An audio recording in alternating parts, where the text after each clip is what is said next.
The COVID-19 pandemic brought unprecedented challenges to our member states and the people we serve. In response, the OAS Secretariat for Integral Development adopted a three-pronged approach by 1. Adjusting our portfolio of existing projects, 2. Exploring new projects to meet emerging needs, and 3. Expanding multi-sectoral partnerships. The results achieved in 2020 demonstrate the resilience of our member states and the commitment of the OAS SETI to work with member states and partners towards our common goals in the development of our region. Our Network on Competitiveness launched the COVID-19 Ideas Accelerator, sharing 250 tools, health solutions, responses, and recovery plans. The Network for Labor Administration published a portfolio of responses from ministries of labor to COVID-19, sharing over 420 measures taken to protect workers, employment, and income. Likewise, the Inter-American Teacher Education Network series, Teaching STEM in Quarantine, provided 117,000 teachers with key tools to continue advancing STEM education during the pandemic. Through its network and platforms, the Inter-American Committee on Ports promoted international and national best practices, guidelines, protocols, and recommendations on COVID-19 safety measures and continuity of logistic operations. Initiatives such as the Education in Times of Change platform allowed us to meet urgent needs by offering timely tools on virtual education and a dedicated space for ministries to share strategies, actions, and solutions. Other programs such as the Row Fund stepped up, providing emergency grants to offset the challenges imposed on our students by the pandemic. SETI's partnerships are adding value to member states in the form of technical assistance, training, and access to tools and services.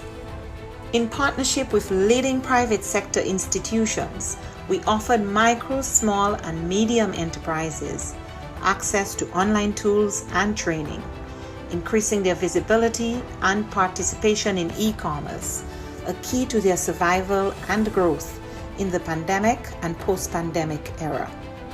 A new OAS SETI Facebook initiative provided 85,000 MSMEs across the region with capacity building opportunities and WhatsApp business tools to aid response, recovery, and resilience building. The Caribbean Small Business Development Centers program achieved real impact, supporting new businesses, expanding sales, and driving growth. A new network of Caribbean SPDCs will broaden the program's reach. The Inter-American Committee on Tourism, the C2, convened ministerial-level policy dialogue in an urgent response to the impact of the pandemic on the hard-hit tourism and hospitality sectors. Policymakers and experts discussed biosanitary protocols, travel and visa facilitation, among other critical areas for the sector's recovery. Partnering with the George Washington University and the U.S. Bureau of Indian Affairs, we went ahead with the scheduled first Indigenous Tourism Forum of the Americas, pivoting to a virtual format and convening over 240 participants from indigenous communities, the private sector, and governments. SETI also integrated sustainable development practices in the COVID-19 response. The pandemic is a daily reminder of the links between water, health, sanitation, food security, and nutrition. We ensured the continuity of our water management projects in the Plata Basin and worked with governments and partners in the design of an investment portfolio valued at $90 million. Additionally, the Energy and Climate Partnership of the Americas continued to share relevant best practices and responses to the pandemic on energy and air quality. These few examples indicate our collective impact. We cannot do this alone. It is now more urgent than ever to address the region's structural weaknesses, to recover from the health, economic, and social crises occasioned by the pandemic and prepare for future shocks. It is imperative that we work together as we risk losing recent development gains and seeing millions fall back into poverty. It is time for the region to redirect course and pursue a more sustainable, resilient, and equitable future for all. We are in this together. But the resilience building agenda is too big for any one stakeholder to address acting alone, and simply bringing together stakeholders, whether at the national, subnational, regional, or global level, is not enough. Effective, focused, and sustained coordination among stakeholders is paramount to provide countries with integrated and comprehensive support. The OAS, as a hemispheric forum and honest broker, must continue to facilitate this process while we work with member states towards the attainment of the 2030 Sustainable Development Agenda. Cooperation, collaboration, and partnerships that include all actors strengthen us, enabling us to be more than the sum of our parts. We can and we must work together. The future of our region depends on it.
CIM tiene una agenda enorme en el tema de democracia y de liderazgos. El primer ámbito tiene que ver con la gobernanza electoral, para que esta gobernanza electoral responda a las necesidades con las que fue creada, y es buscar los espacios de redistribución del poder. Después hay un programa interamericano sobre el liderazgo de las mujeres, donde generamos conocimiento y también tenemos cursos de capacitación.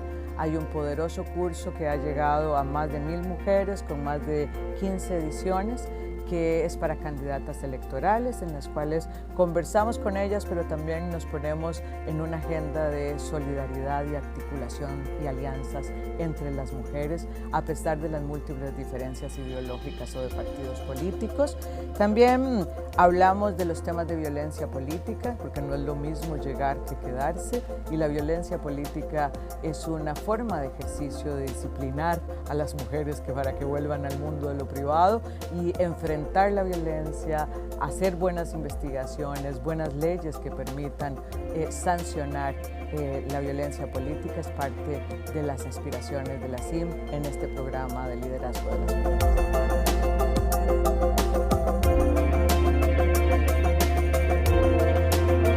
La aspiración histórica de las mujeres es estar en el mundo del público, que nuestro trabajo sea remunerado y que tenga un reconocimiento. COVID ha puesto en evidencia una profundización de las brechas existentes para el logro de este objetivo. Estas brechas existentes ahora dan cuenta de que podríamos tener un rezago de más de 2 décadas en el mundo laboral. Que el cierre de brechas, que se previó que podía tardar 100 años en cerrarse, ahora se habla de 135 años para cerrar la brecha entre los hombres y las mujeres.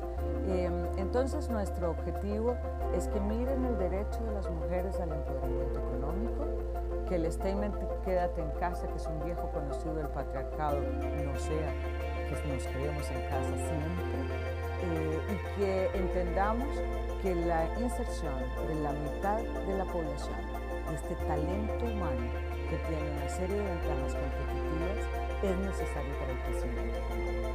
De manera que la CIM está colocando esta realidad, está colocando las necesidades de las mujeres y está haciendo unas recomendaciones de rutas para poder cumplir con el derecho al empoderamiento económico y con el crecimiento económico que requieren nuestras empobrecidas economías en tiempos de COVID.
Esta organización es el guardián regional en defensa de la democracia, la libertad y los derechos humanos.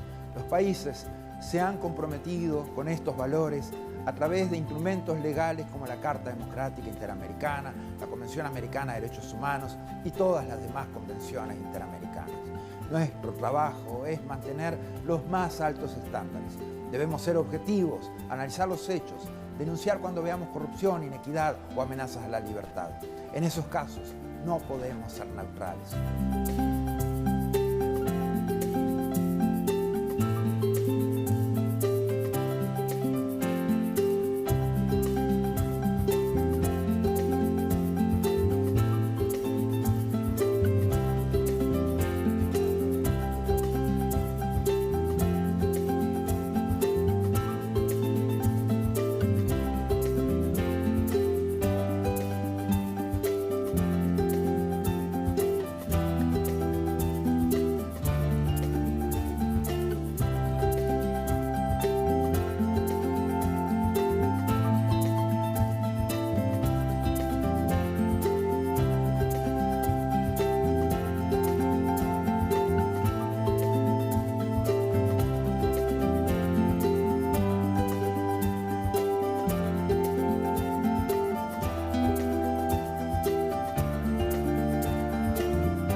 100 years since the inauguration of this building, the OAS headquarters, our institution still brings together the peoples of the Americas to address our responsibilities as a partnership of nations.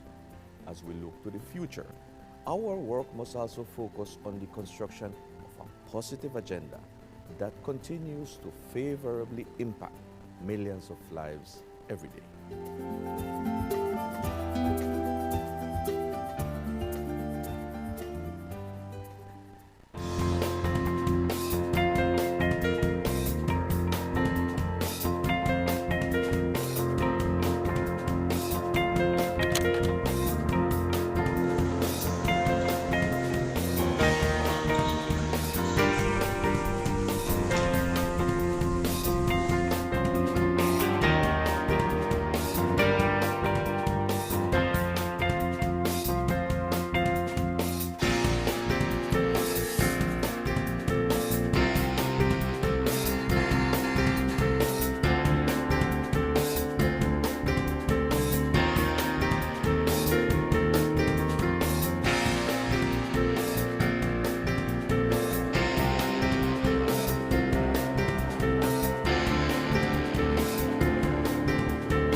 The COVID-19 pandemic brought unprecedented challenges to all member states and the people we serve.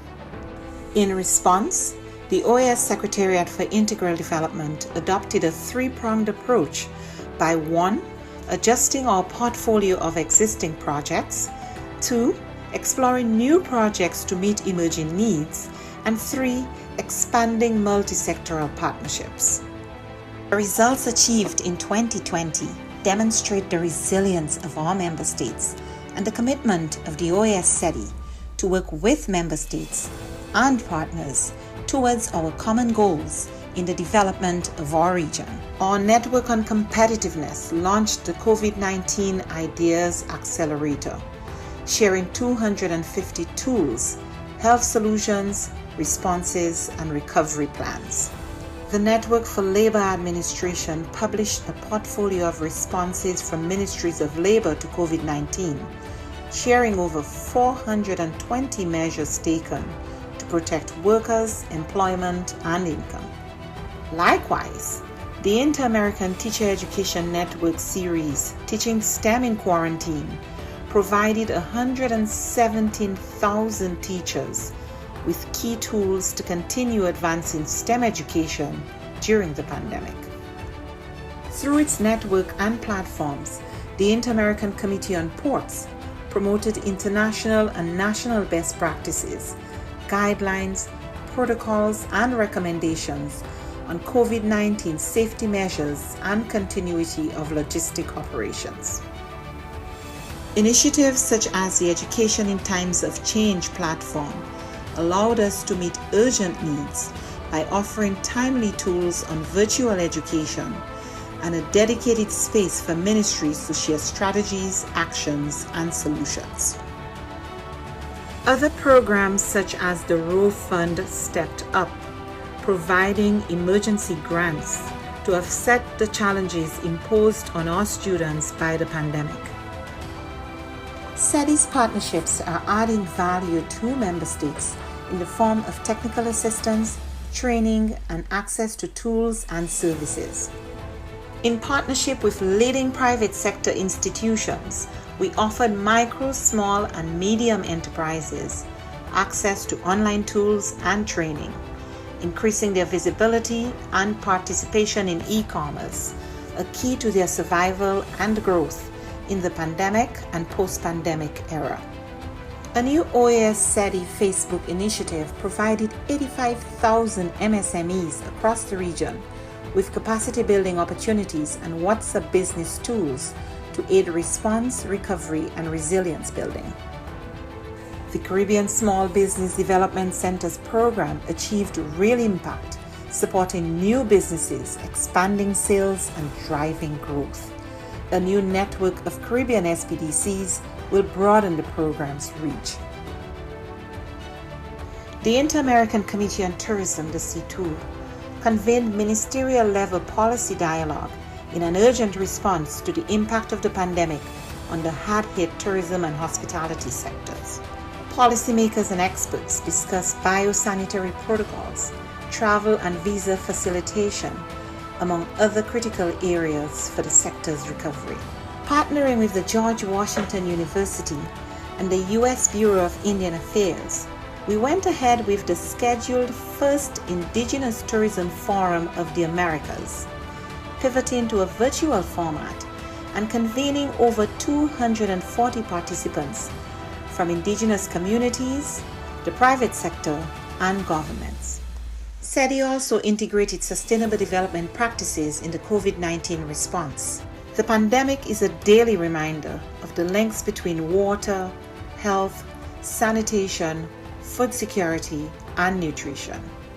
We ensured the continuity of our water management projects in the Plata Basin and worked with governments and partners in the design of an investment portfolio valued at $90 million. Additionally, the Energy and Climate Partnership of the Americas continued to share relevant best practices and responses to the pandemic on energy and air quality. These few examples indicate our collective impact. We cannot do this alone. It is now more urgent than ever to address the region's structural weaknesses, to recover from the health, economic, and social crises occasioned by the pandemic and prepare for future shocks. It is imperative that we work together as we risk losing recent development gains and seeing millions fall back into poverty. It is time for the region to redirect course and pursue a more sustainable, resilient, and equitable future for all. We are in this together. But the resilience building agenda is too big for any one stakeholder to address acting alone, and simply bringing together stakeholders, whether at the national, subnational, regional, or global level, is not enough. Effective, focused, and sustained coordination among stakeholders is paramount to provide countries with integrated and comprehensive support. The OAS, as a hemispheric forum and honest broker, must continue to facilitate this process while we work with member states towards the attainment of the 2030 Sustainable Development Agenda. Cooperation, collaboration, and partnerships that include all actors strengthen us, enabling us to be more than the sum of our parts. We can and we must work together. The future of our region depends on it.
Bueno, la CIM tiene una agenda enorme en el tema de democracia y de liderazgos. El primer ámbito tiene que ver con la gobernanza electoral, para que esta gobernanza electoral responda a las necesidades con las que fue creada, y es buscar los espacios de redistribución del poder. Después hay un programa interamericano sobre liderazgo de las mujeres, donde generamos conocimiento y también tenemos cursos de capacitación. Hay un poderoso curso que ha llegado a más de 1000 mujeres con más de 15 ediciones, que es para candidatas electorales, en las cuales conversamos con ellas, pero también nos ponemos en una agenda de solidaridad y articulación y alianzas entre las mujeres, a pesar de las múltiples diferencias ideológicas o de partidos políticos. También hablamos de los temas de violencia política, porque no es lo mismo llegar que quedarse, y la violencia política es una forma de ejercicio de disciplinar a las mujeres para que vuelvan al mundo de lo privado y enfrentar la violencia, hacer buenas investigaciones, buenas leyes que permitan sancionar la violencia política. Es parte de las aspiraciones de la CIM en este programa de liderazgo de las mujeres.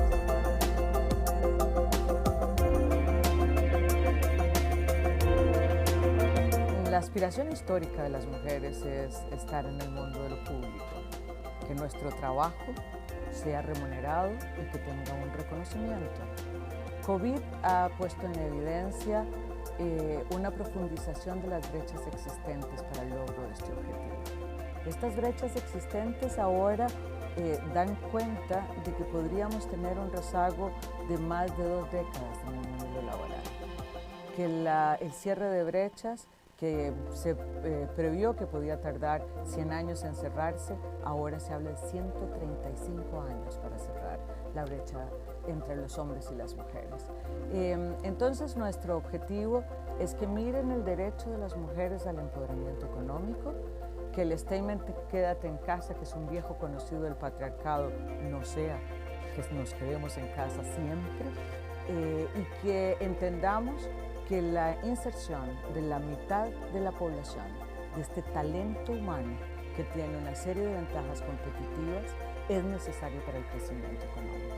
De manera que la CIM está colocando esta realidad, está colocando las necesidades de las mujeres y está haciendo unas recomendaciones de rutas para poder cumplir con el derecho al empoderamiento económico y con el crecimiento económico que requieren nuestras empobrecidas economías en tiempos de COVID.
Hoy, esta organización es el guardián regional en defensa de la democracia, la libertad y los derechos humanos.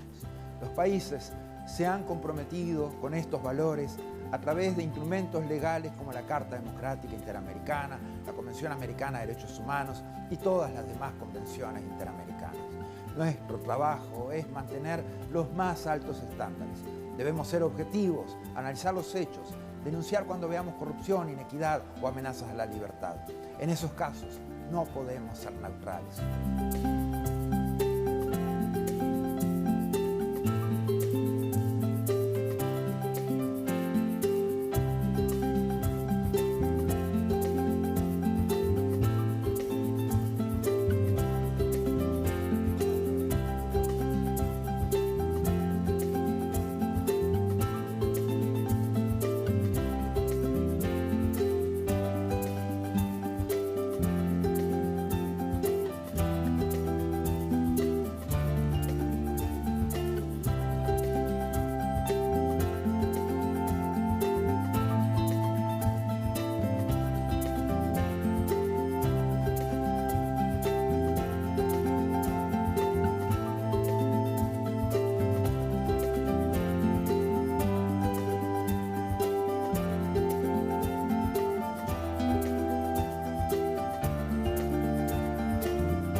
than 100 years since the inauguration of this building, the OAS headquarters, our institution still brings together the peoples of the Americas to address our responsibilities as a partnership of nations.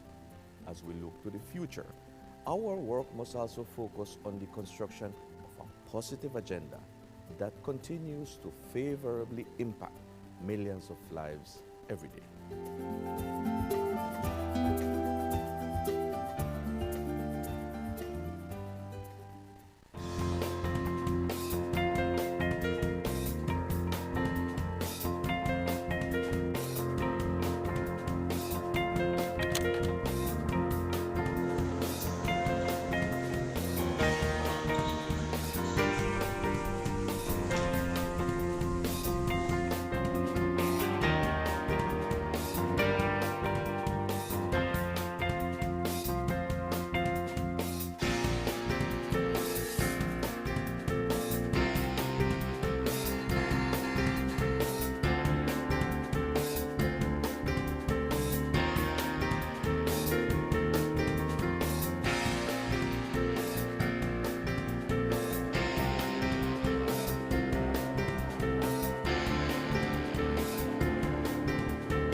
The COVID-19 pandemic brought unprecedented challenges to all member states and the people we serve.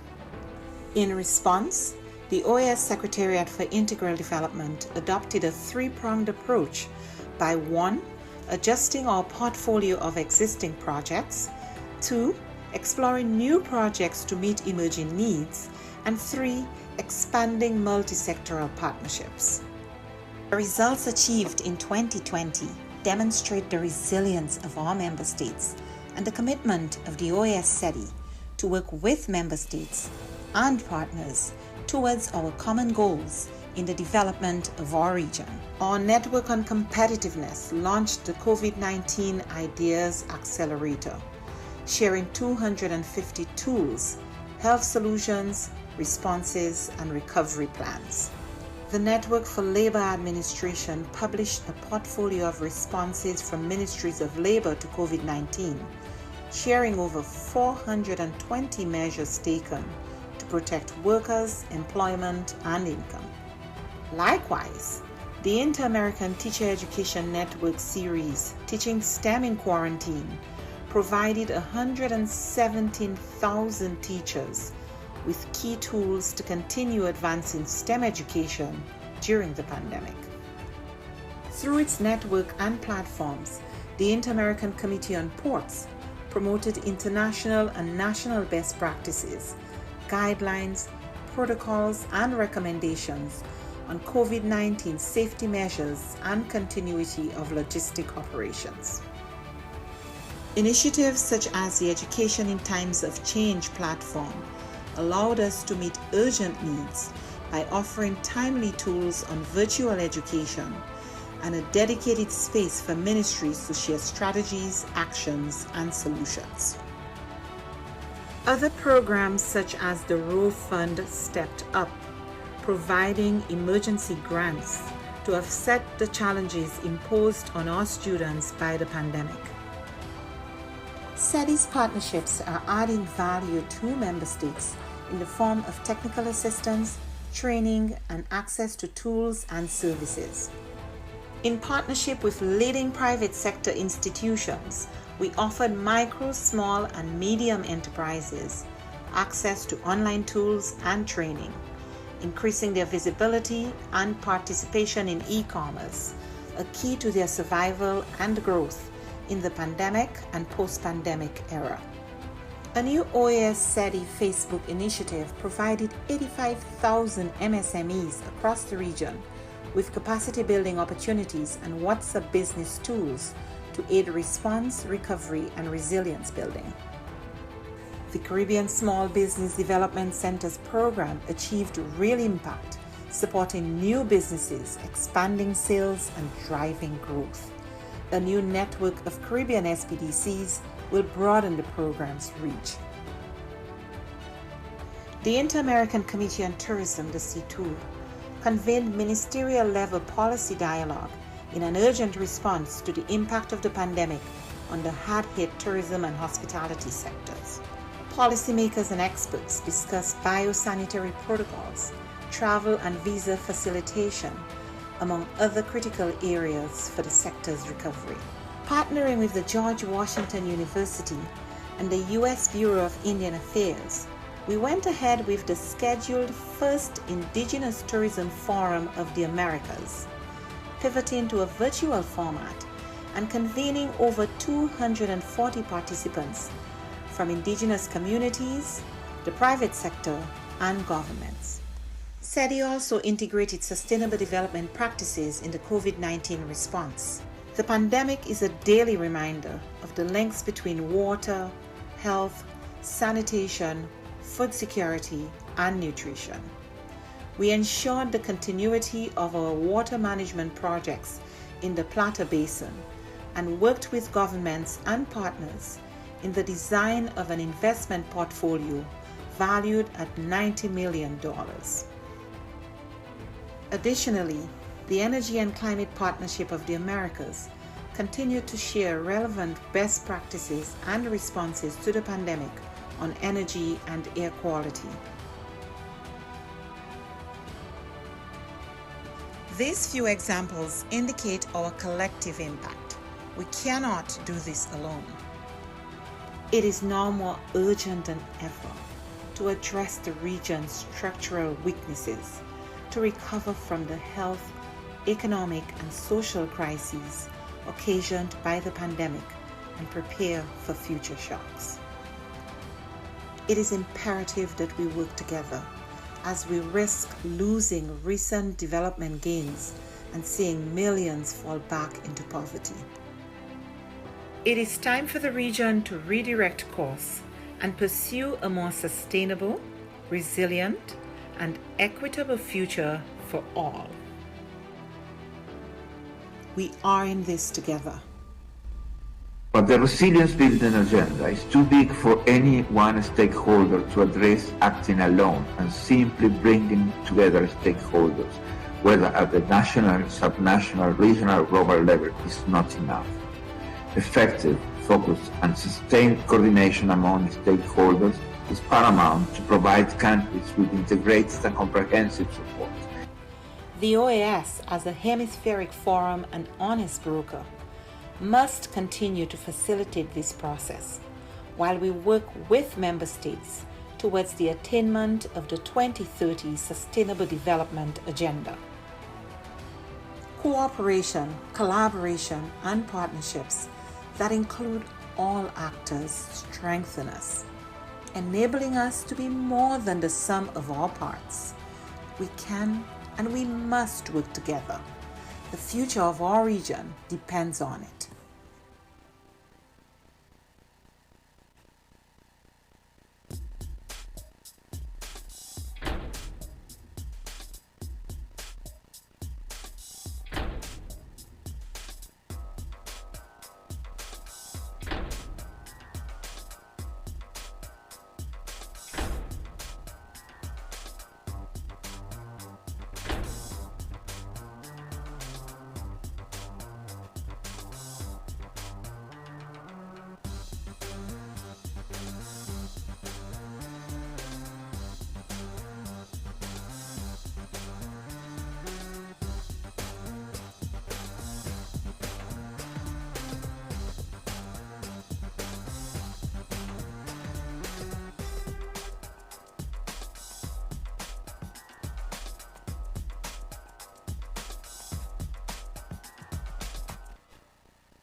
CIM tiene una agenda enorme en el tema de democracia y de liderazgos. El primer ámbito tiene que ver con la gobernanza electoral, para que esta gobernanza electoral responda a las necesidades con las que fue creada, y es buscar los espacios de redistribución del poder. Después hay un programa interamericano sobre el liderazgo de las mujeres, donde generamos conocimiento y también tenemos cursos de capacitación. Hay un poderoso curso que ha llegado a más de 1000 mujeres con más de 15 ediciones, que es para candidatas electorales, en las cuales conversamos con ellas, pero también nos ponemos en una agenda de solidaridad y articulación y alianzas entre las mujeres, a pesar de las múltiples diferencias ideológicas o de partidos políticos. También hablamos de los temas de violencia política, porque no es lo mismo llegar que quedarse, y la violencia política es una forma de ejercicio de disciplinar a las mujeres para que vuelvan al mundo de lo privado y enfrentar la violencia, hacer buenas investigaciones, buenas leyes que permitan sancionar la violencia política. Es parte de las aspiraciones de la CIM en este programa de liderazgo de las mujeres.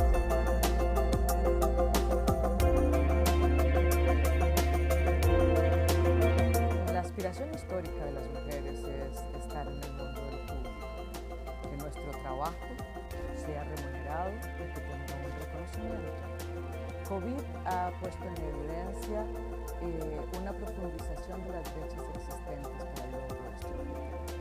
Estas brechas existentes ahora dan cuenta de que podríamos tener un rezago de más de 2 décadas en el mundo laboral, que el cierre de brechas que se previó que podía tardar 100 años en cerrarse, ahora se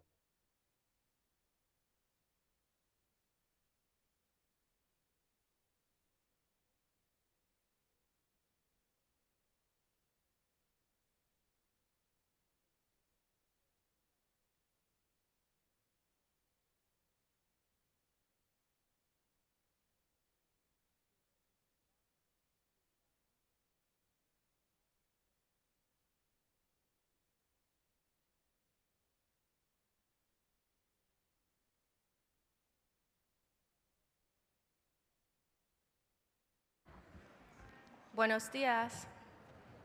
Good morning. Chair, it's an honor for me to inform that with 25 delegations present in the room, we have quorum to move forward with our meeting for the Permanent Council. Thank you so much. Thank you.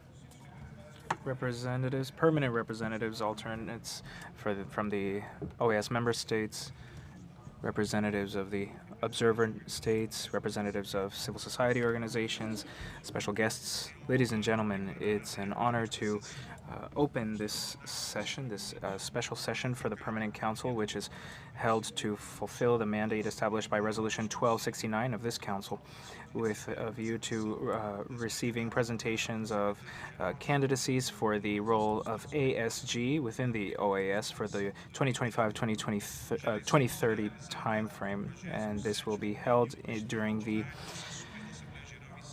57th special session of the General Assembly on May 5th for the General Secretariat. And so we would now like to welcome Ambassadors Ana Maria Sanchez and Laura Hill, candidates to the position of ASG for the OAS. And pursuant to Statute 40, for the statute of Article 43 of the Permanent Council regulations, I'm referencing CPOD 2542/25. We will have presentations of candidates for the position of OAS ASG. These were adopted last Wednesday on April 2nd. There being no opposition, there being no objection, the agenda is approved. Resolution 1269, approved by the Permanent Council during the regular session of December 4th, 2024, decided in Resolutive Paragraph 7 to convene a special session of the Permanent Council for Monday, April 7th, 2025, at the General Secretariat, where candidates proposed by member states for the role of ASG would be invited to deliver public presentations in order to describe in greater detail their proposals and initiatives which they would bring forward if they were elected. The government of the Republic of Peru, through a note delivered by its permanent mission to the OAS, distributed as document AG/CP/INF.833/25 on March 11th, 2025, officially presented the candidacy of Ambassador Ana Maria Sanchez. Similarly, the government of the Republic of Colombia, through a note from its permanent mission to the OAS, distributed as document AG/CP/1INF 837/25 on April 3rd, 2025, officially presented the candidacy of Ambassador Laura Hill. Both candidates are here to share with us their vision as well as their proposals and initiatives which they would undertake if they were elected to the position. The guidelines that we have adopted for this session are attributed to each of the items on the agenda. First off, each candidate will have a max of 20 minutes to deliver their opening presentation. Then states members will have 2 minutes to ask candidates questions. After each 5 statements, the chair will give the floor to the candidates so that they can answer over the course of 5 minutes.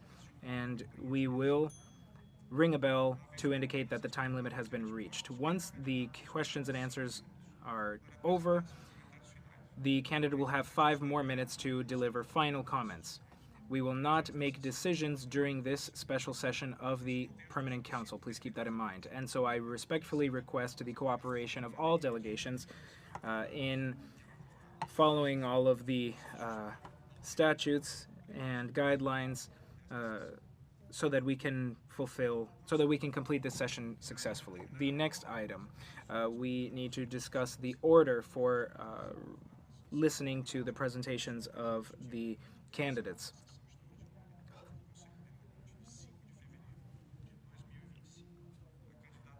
The candidate to be selected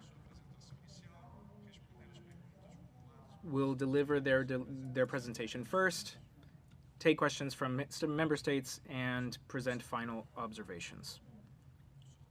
Let's now pick the first person to deliver their presentation at random.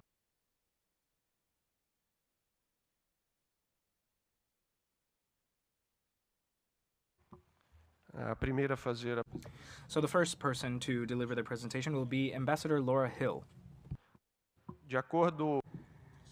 Pursuant to item 3 on our agenda, we will now listen to the opening presentations of our candidates for the role of ASG in the order that has just been decided at random. We will listen to the presentation by Ambassador Laura Hill first, and immediately afterward we will have the opening presentation by Laura Sanchez, the other ambassadors. I would also like to briefly introduce these ambassadors. Ambassador Ana Maria Sanchez is a well-known Peruvian diplomat with over 3 decades of experience in international relations.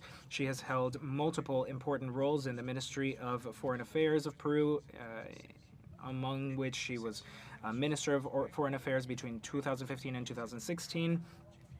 She is trained by the Pontifical University, Catholic University of Peru. She has studied law, humanities, and multiple specializations, including diplomacy and international relations, as well as public budgeting. She has held multiple roles in the areas of ministries of foreign affairs. She's been the director for integration for economic affairs for the Ministry of Foreign Relations of Peru. She also has received the Francisco Bolognesi Award in 2008. In 2015, she was given the Isabella Católica. She was included in the Order of Isabella Católica.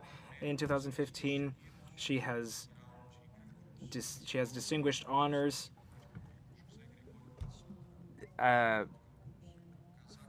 and is a mother to 2 children. She currently is the High Representative of Peru for the adhesion process to the OECD.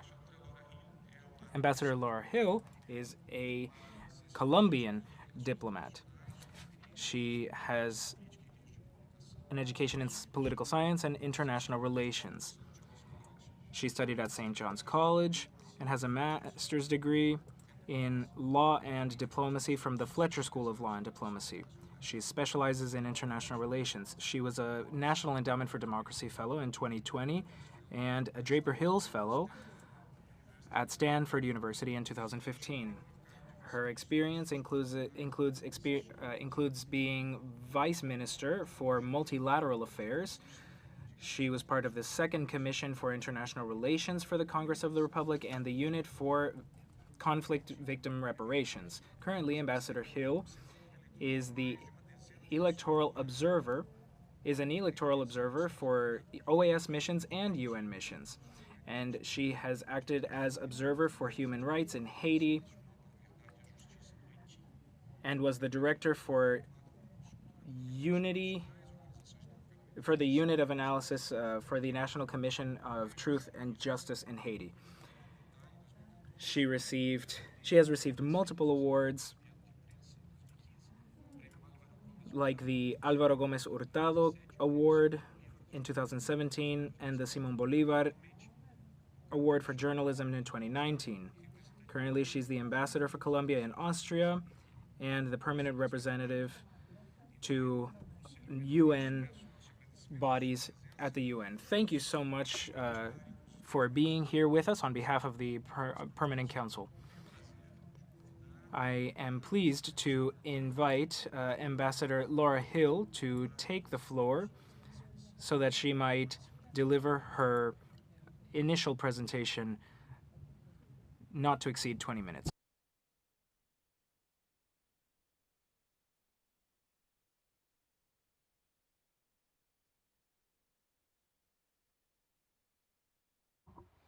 Muy buenos días. Good morning, everyone. Chair, ladies and gentlemen, permanent representatives, observers, permanent observers, alternates, officials, staff for the OAS. Ladies and gentlemen, my dear colleague Ana Maria Sanchez, my name is Laura Hill. I'm an ambassador for Colombia and Austria, and I am a permanent representative at the UN. I'm also an ex-minister for multilateral affairs for my country. I'm here today to present my candidacy to the ASG role within the OAS with a single purpose. I want to support, collaborate with, and aid the work of the Secretary General, which you elected quite recently. The origins of the OAS are intertwined with the history of my country. This organization, our organization, was born in Bogotá during the Pan American Conference of 1948. When Jorge Eliezer Gaitán was killed, a murder that launched a cycle of violence that we continue to deal with in Colombia. And Alberto Lleras Camargo was very much linked to this individual, and he became the first Secretary General for the OAS. He's a man that we Colombians remember with great pride and whose legacy echoes throughout the hemisphere to this day. Since then, Colombia, my country, has worked unwaveringly to strengthen the OAS, and it is in that regard that Colombia presents my candidacy. This is the story that I'm committing to. I said that the story of the OAS is intertwined with the history of my country. So I want to complement that by saying that my own trajectory is intertwined with that of the OAS. I studied just outside of Boston at the Fletcher School of Diplomacy, and at the time, as a student, I was well aware of the fact that multilateralism was my thing. So my first job was with the OAS as part of a joint mission between the OAS and the UN in Haiti. Since then, I've been deployed on multiple missions. I've conducted electoral observation, some short term, more others long term. I've been a rapporteur for inter American affairs within this organization. I have been a coordinator for research. I was even a member of a high level group that this permanent council created. I know this organization, and I believe in this organization. My experience as a consultant with international organizations, NGOs, and think tanks, as a political analyst in the media, as well as in my capacity within the government of Colombia, have allowed me to develop a fine-tuned sense for analysis, for resolving crisis, for building consensus, an asset that I want to extend to the organization in service of its member states. I have over 30 years of experience and learning. That's what I bring to the table so that I might work hand in hand with the Secretary General and the member states. Colombia is so satisfied with the election of our new Secretary General, the first of Caribbean descent, because Colombia is also part of the Caribbean.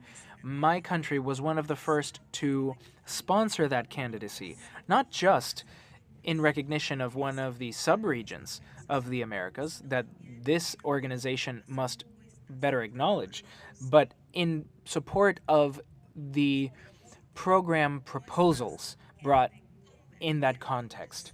My goal is to be a teammate to the Secretary General so that the OAS can be a solid organization, the solid organization that the region deserves. It must be efficiently structured, and our interests must be intra and extra-regional. We must be focused on our fundamental pillars, those of democracy, human rights, security, multidimensional security specifically, and comprehensive development or integral development. And we have to be credible, legitimate mediators in times of tension, conflict, and crisis. We are an organization made up of democracies, and we aspire to keep it that way. Democracy remains one of the pillars of our organization, and our democratic charter begins by highlighting this as a right that our peoples have, something that they demand of our authorities. We must defend, promote, and respect that. And the essence of democracy is the handover of power. With that handover, national contexts and policies change. So I see this as a kind of a high-level international official role. And the mandates that you states deliver us, with that in mind, our role really is to build bridges. We must recognize what divides us so that we can further deepen what brings us together while bringing about concrete results, fast results. And we must always do good on the mandates that you have conferred upon us. I have had, and will always have, a focus on multilateralism with a view to bringing about results. Your acknowledgement, active hearing, the search for consensus, those are the things that bring us closer to solutions, the solutions to our problems. My North Star will always be the mandates decided by the OAS member states. Nothing below or above them. Clearly, multilateralism today is going through a crisis. Why? If you ask me, well, the answer is also, it's equally as clear. Many organizations have failed to have a direct impact on improving our people's their well-being, their quality of life, and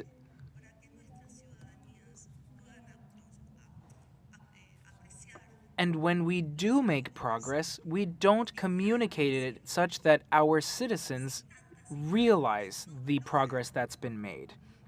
So, when people don't value the benefits of multilateralism, it's because many organizations do a lot of things well, but not in every area. If you ask me, the international organizations that will overcome the challenge will be those that face problems head on, fearlessly, frankly, those which are capable of doing things correctly and also which are self-aware enough to critique themselves in what they do. Now, we have to be realistic and we must be practical. The budgetary situation requires a response that goes beyond the administrative level. It's true that we have to consider ways to save. We must find ways to really take a hard look at our costs, see what contracts we might be able to negotiate, maybe have a more appropriate contracting or procurement process, but I don't think that's going to be enough all on its own to address the budgetary matter. And so we have to make use of political leverage to make progress. And I say this because recently the conversation around the organization's budget is not just about services that we provide for our citizens. And if I'm elected, I promise to work within the ASG role under the guidelines of the Secretary General to cement a realistic, responsible proposal that aligns with the plans, the programs that this organization wants to put forward with you all. And I am ready to support the Secretary General towards that end. That said, we cannot let pessimism win out for political or financial reasons. There is hope still for regional multilateralism.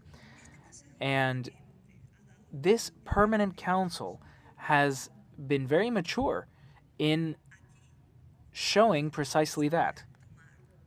We can still make decisions by consensus here. And one case that I would like to highlight is the unanimity with which the Secretary General's election was carried out.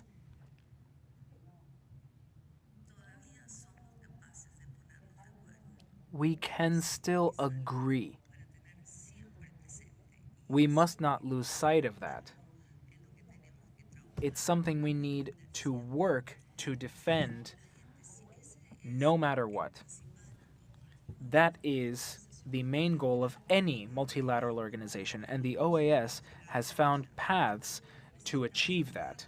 We need to broaden and cement those further, and the words must be followed by austere, effective, efficient implementation.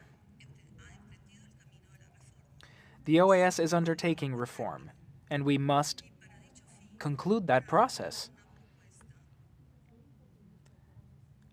I've brought a proposal for that on coordination, alliances, and dialogue, which is aligned with the Secretary General's goals, and obviously that would be submitted for consideration and approval by member states. Why do I bring a proposal?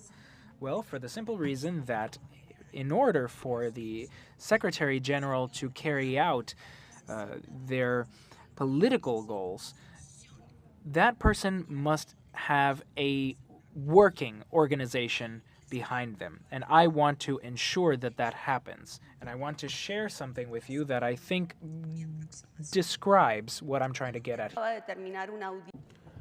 Colombia has just undergone an internal audit of all of its diplomatic missions, and there was no finding from any of those audits, not one finding. Now, I understand the differences in proportion between an embassy and an organization such as this one. But I'm telling you this for a reason.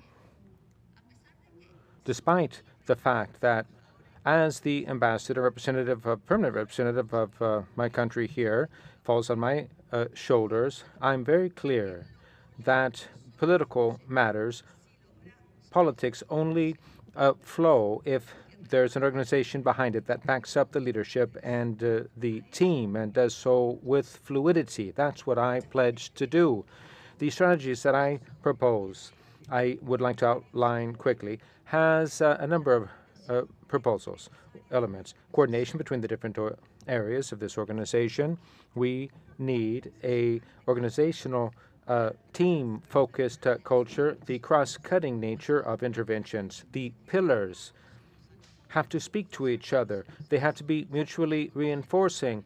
One cannot be given more weight than any other. The importance of national offices, that's also very important. We have to ensure that offices become stronger according to the host country's priorities, and funds have to be raised in keeping with those priorities. A harmonious work between the Assistant Secretariat and the House of the Americas. We have to be realistic and look at the sources of financing, seek out other ones. Perhaps this is a time for us to strengthen PPPs, but this only done in keeping with what you say through your mandates. Solving the handling of documents. You know what? The Permanent Council is 3 years behind in keeping up its minutes. We have to focus on solving that. The organization has already started this through the modernization of the ITMS, the document management system, but we have to conclude that effort, and we have to take advantage of all the technological resources that this system offers, including artificial intelligence. Transparency and accountability. I've come here requesting a mandate from you to overhaul the code of ethics, to bring it up to date. The core projects. This is something we've been at for 6 years now.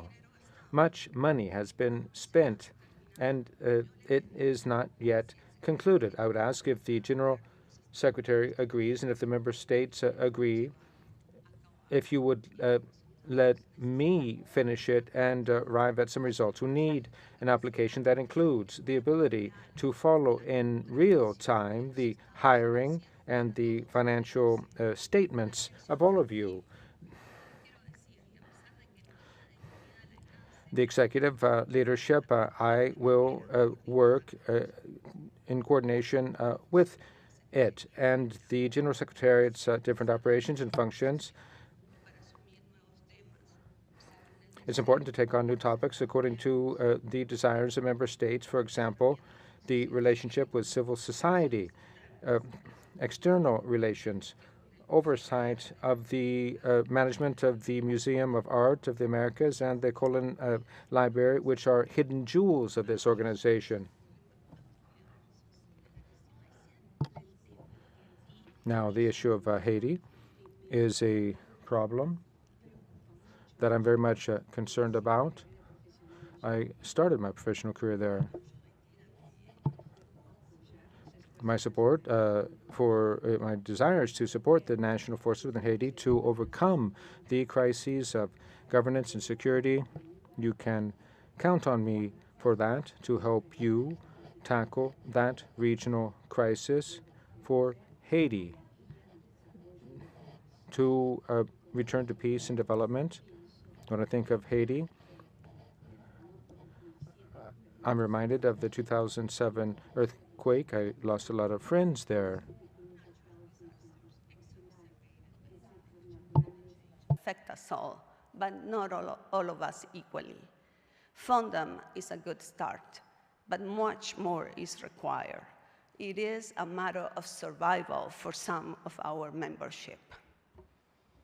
Señoras y señores, Ladies and gentlemen, throughout my career, I have promoted and defended multilateralism, regional and global multilateralism from the academic sector, from civil society, and the public sector. As vice minister and ambassador, I have acted with a constructive spirit and one of collaboration and to reconcile differences with most of the countries represented here today. I gave you a glimpse of me, of my values, of my experience, of what I have to offer. What you see is what you get. A commitment to straight talk, hard work, and compromise. Así como he representado.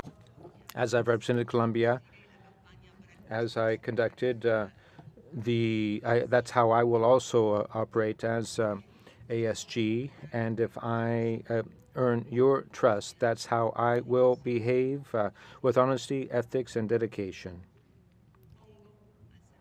I put to your knowledge my experience and background. When I arrived at Vienna, ambassadors, much older than I, said that my government's goals were impossible. And what I told them was exactly what Nelson Mandela said: everything seems impossible until you do it. I did it. I got down to it and I did it. And I propose to you that we do the impossible here, hand in hand, working together. Thank you very much.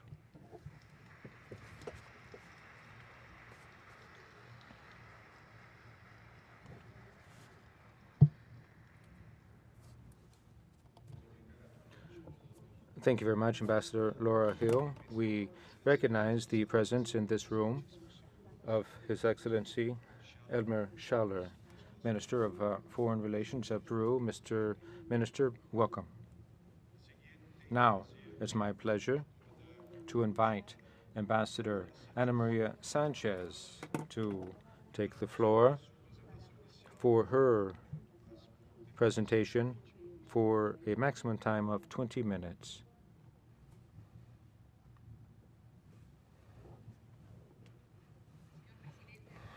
Chairman of the Permanent Council, Ambassador Benoni Bailey, Permanent Representative of Brazil at the OAS,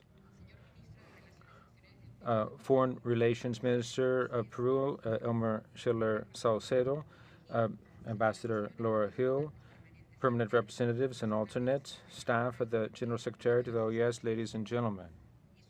It's an honor for me to introduce myself to you with humility, gratitude, and a deep sense of duty here at this House of the Americas at the Organization of American States. To return here, where I worked representing Peru, moves me deeply. To meet old colleagues and friends with whom I experienced together and went through very important days in defense of our values and to the benefit of our people's humility, because I recognize the responsibility and the importance of the position that Peru has presented my candidacy for, fully aware that multilateral service calls for vocation, avocation, dialogue, and a shared vision. Gratitude, because the backing of my country does not only honor my background, but reasserts its historic commitment to this organization, as well as the values of the inter-American system, which are democracy, human rights, multidimensional security, and integral development. I'm inspired by such as the Peruvian Victor Andrés Belaunde saw in the OAS not just a political forum, but a venue of coming together of different peoples joined by their conviction that peace and justice are kept up through cooperation, mutual respect, and a long-term outlook. My sense of duty, because member states hoping that they would entrust in me this position, which I will carry out with devotion, openness, and a belief in service to work together with you. I know this House very well. During 5.5 years from the permanent mission of Peru before the OAS, it was my privilege to actively contribute to the multilateral agenda of the Americas. I understand the irreplaceable value of the OAS as a hemispheric forum and of the challenges that our region faces, calling for there are rising economic tensions, social demands, democracies being called into question, transnational threats to security, all of which call for effective responses. And now, in this context, I present myself to you with a very realistic outlook, one of transformation rooted in the foundational pillars of the OAS, in line with the agenda of Albert Randam, Secretary General-elect. If I am honored with being elected, I will work with commitment and in collaboration with him in a coordinated effort to strengthen the OAS with from the standpoint of respect and complementarity. From this standpoint, in spirit, I would like to share with you some ideas and priorities that, if you entrust me with this position, would enrich the OAS, bringing it closer to people and more faithful to the principles that gave rise to it. Democracy, the first pillar of this organization, can never be taken for granted. Recent history of our region reminds us that this is a work in progress that's always under threat of internally and externally. As the Inter-American Democratic Charter says, the peoples of the Americas have a right to democracy, and its governments have the obligation of promoting, defending it. That's the duty of the OAS, to assist the states in that effort through timely prevention of ruptures or weakenings of the constitutional order. To this effect, I will support the strengthening of the follow-up group of the Inter-American Democratic Charter, especially along the lines of work that enjoy a regional consensus, civic education, equal political participation of women and young people, institutional strengthening, among others. I will also back the efforts of the electoral observation missions, which is a seal of approval of this organization. I will work on its sustainability through effective budgetary management, raising funds and finding synergies with civil society, academic sector.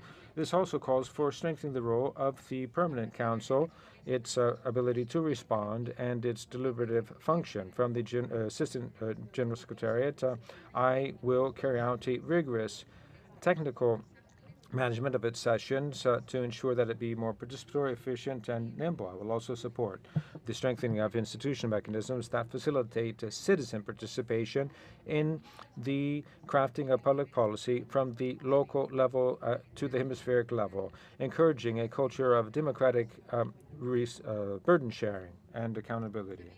We know that in recent years, the region has faced political crises. OAS should continue to play a legitimate, constructive role, facilitating spaces for dialogue, technical support, and conflict prevention with full respect for the sovereignty of states and of international law.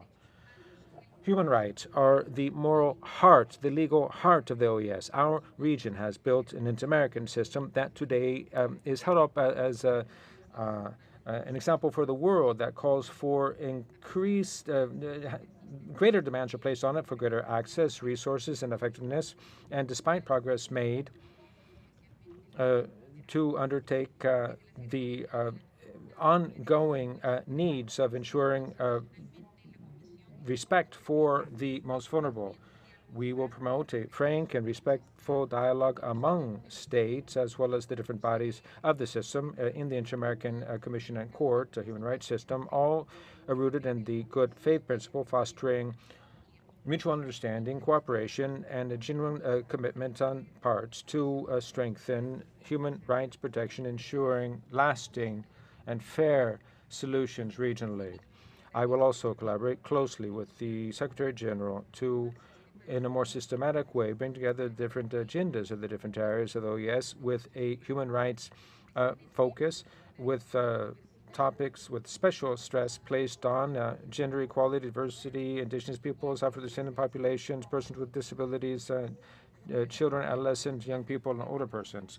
The Ombudsman's offices of the countries of the region, working with civil society, all of which are very important, as is the academic sector. I propose establishing a direct, respectful, and permanent relationship with them based on the principle that all voices should be heard. A plural dialogue to this effect strengthens democracy. It does not weaken it. Integral development takes on renewed importance in the agenda of the hemisphere. The Secretary General-elect has pointed to his intention to strengthen this pillar, and I agree with that in a context in which we see ongoing inequality, structural poverty, and growing indebtedness. Global challenges also, such as climate change, that of artificial intelligence. The OAS holds out the potential to be a catalyst of cooperation, knowledge, and innovative partnerships. Climate change today is one of the biggest challenges facing the hemisphere. Its impact has a direct impact on the right to life, water, food, and a healthy environment. From the Assistant General Secretariat, I will support the coordination of public policies and technical cooperation in key areas such as climate resilience, energy transition, urban sustainability, mitigation of the impact of the rising level of the sea. I will support the work of the Inter-American Council for Integral Development, CITI, and its subsidiary bodies promoting articulation with the secretariats of the OAS. Key players, as well as the private sector, multilateral organizations, civil society, will support the implementation of the work plan, which was passed to strengthen CITI and will foster the ongoing initiatives such as partnership against hunger and poverty. I believe wholeheartedly that development should be guided by principles of equity, sustainability, participation. That's why I will promote an intersectional outlook that is inclusive, in which those sectors historically excluded will play a leading role in their own destiny. Structural inequalities that are persistent are a silent threat to democratic stability and social cohesion. My vision is rooted in the commitment to an OAS that doesn't just diagnose these shortcomings, but that actively supports states to overcome them based on inclusive and evidence-based policies. Security, the fourth pillar, should be viewed as a hemispheric public good whose guarantee calls for a commitment focus on human rights. The region faces a complex variety of interconnected threats to security, traditional and emerging ones, calling for a coordinated and comprehensive response, from fighting transnational organized crime to the illicit trafficking in weapons, drugs, and persons, through the fight against corruption, terrorism, and new threats in the digital realm, such as cyber attacks and other forms of cyber crime. The OAS needs to respond with a decision, resolve, efficacy, and a coordinated action among the member states. Adopting a multidimensional security focus by the OAS calls for an understanding of global trends, not just state-based, to include human security and for there to be a broader spectrum of threats, not just military ones. I will support the human security focus promoted by the new Secretary General, prioritizing prevention, institutional strengthening, cooperation among states. To this effect, collaboration between SICTE, SICAT, SIFTA, specialized organizations will be key, as well as building capacity, enabling all states to tackle these threats on equal footing. I would now like to refer to some fundamental institutional aspects. The Assistant General Secretariat needs to set an example of efficiency, austerity, and ethics. I pledge to promote a modern administration geared toward results with strategic planning and ongoing evaluation. I will support the streamlining of the institutions, a review of mandates, optimizing structures, and budgetary discipline. I will promote the intelligent or smart and austere use of resources, work to broaden our sources of financing through partnerships with the private sector, foundations, and international organizations. A sustainable organization calls for a transparent administration. I will drive for the responsible use of resources, accountability, access to information, strengthening of internal oversight mechanisms. I will foster the ongoing promotion of staff and a excellence-based culture based on diversity, merit, and commitment to principles and objectives of the organization, as well as follow-up mechanisms and evaluation of initiatives and mandates, clear indicators that are understandable by states and citizens alike. Only through effective accountability can we ever strengthen the legitimacy and the trust in this organization. Let me conclude, ladies and gentlemen, reiterating my commitment to the values that have guided my diplomatic career over the last 4 decades. My avocation to service, the defense of international law, the ongoing search for understanding among nations. I have served with conviction, professionalism, and loyalty throughout my entire career, and with special dedication to the inter-American system.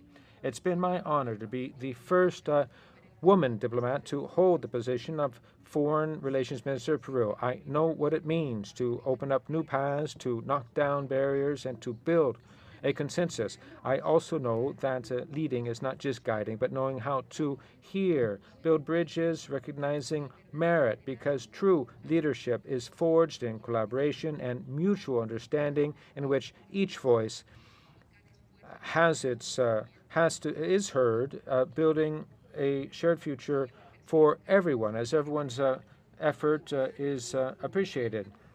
And I will contribute to a OAS that's closer to the citizens, more efficient in its methods, more in keeping with its principles, and more united in its diversity. Ladies and gentlemen, the General Assistant Secretariat that I aspire to lead will be a space of coordination, openness, and trust, a technical engine to the service, at the service of political action, a bridge between the different bodies of the organization, bringing together respectfully the leadership of the General Secretary and the voice of the member states, an office that combines professionalism with empathy, efficacy with sensitivity, translating political mandates into concrete results for our peoples. Thanks to the numerous bilateral meetings that I have held with many of you here in Washington, D.C., and in some capitals of the continent during my recent visits, I've had the very worthwhile opportunity to hear about your concerns, perceptions, proposals. I thank everyone for the generosity with which you have conveyed to me your vision for the organization. I appreciate each comment that I've heard, because all of that has enriched my proposal. OAS now is at a crucial crossroads, facing challenges from its financial situation and the need to overhaul its institutions, from the urgency of renewing political dialogue, strengthening its social legitimacy as well. To tackle these challenges calls for experience, strategic vision, and deep knowledge of its processes and dynamics.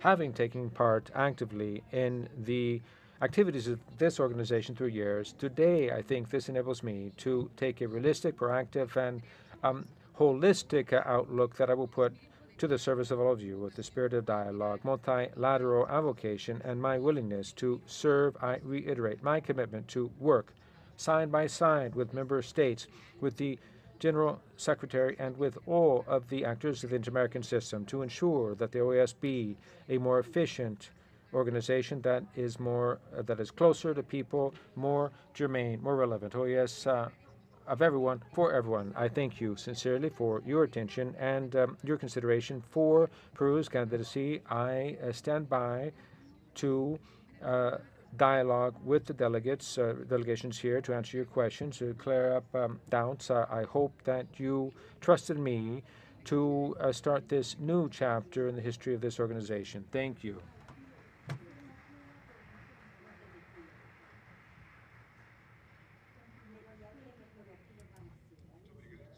Thank you very much, Ms. Madam Ambassador Ana Maria Sanchez. Now we're moving on to answers and questions under item 4, today's order of business.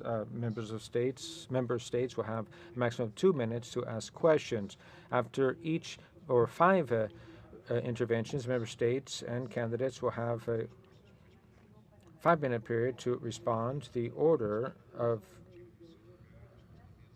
candidates will respond following the same order established for their initial remarks. I give the floor now to the delegations. I recognize Peru. Minister, you have the floor for 2 minutes. Thank you very much, Mr. Chairman of the Permanent Council of the OAS,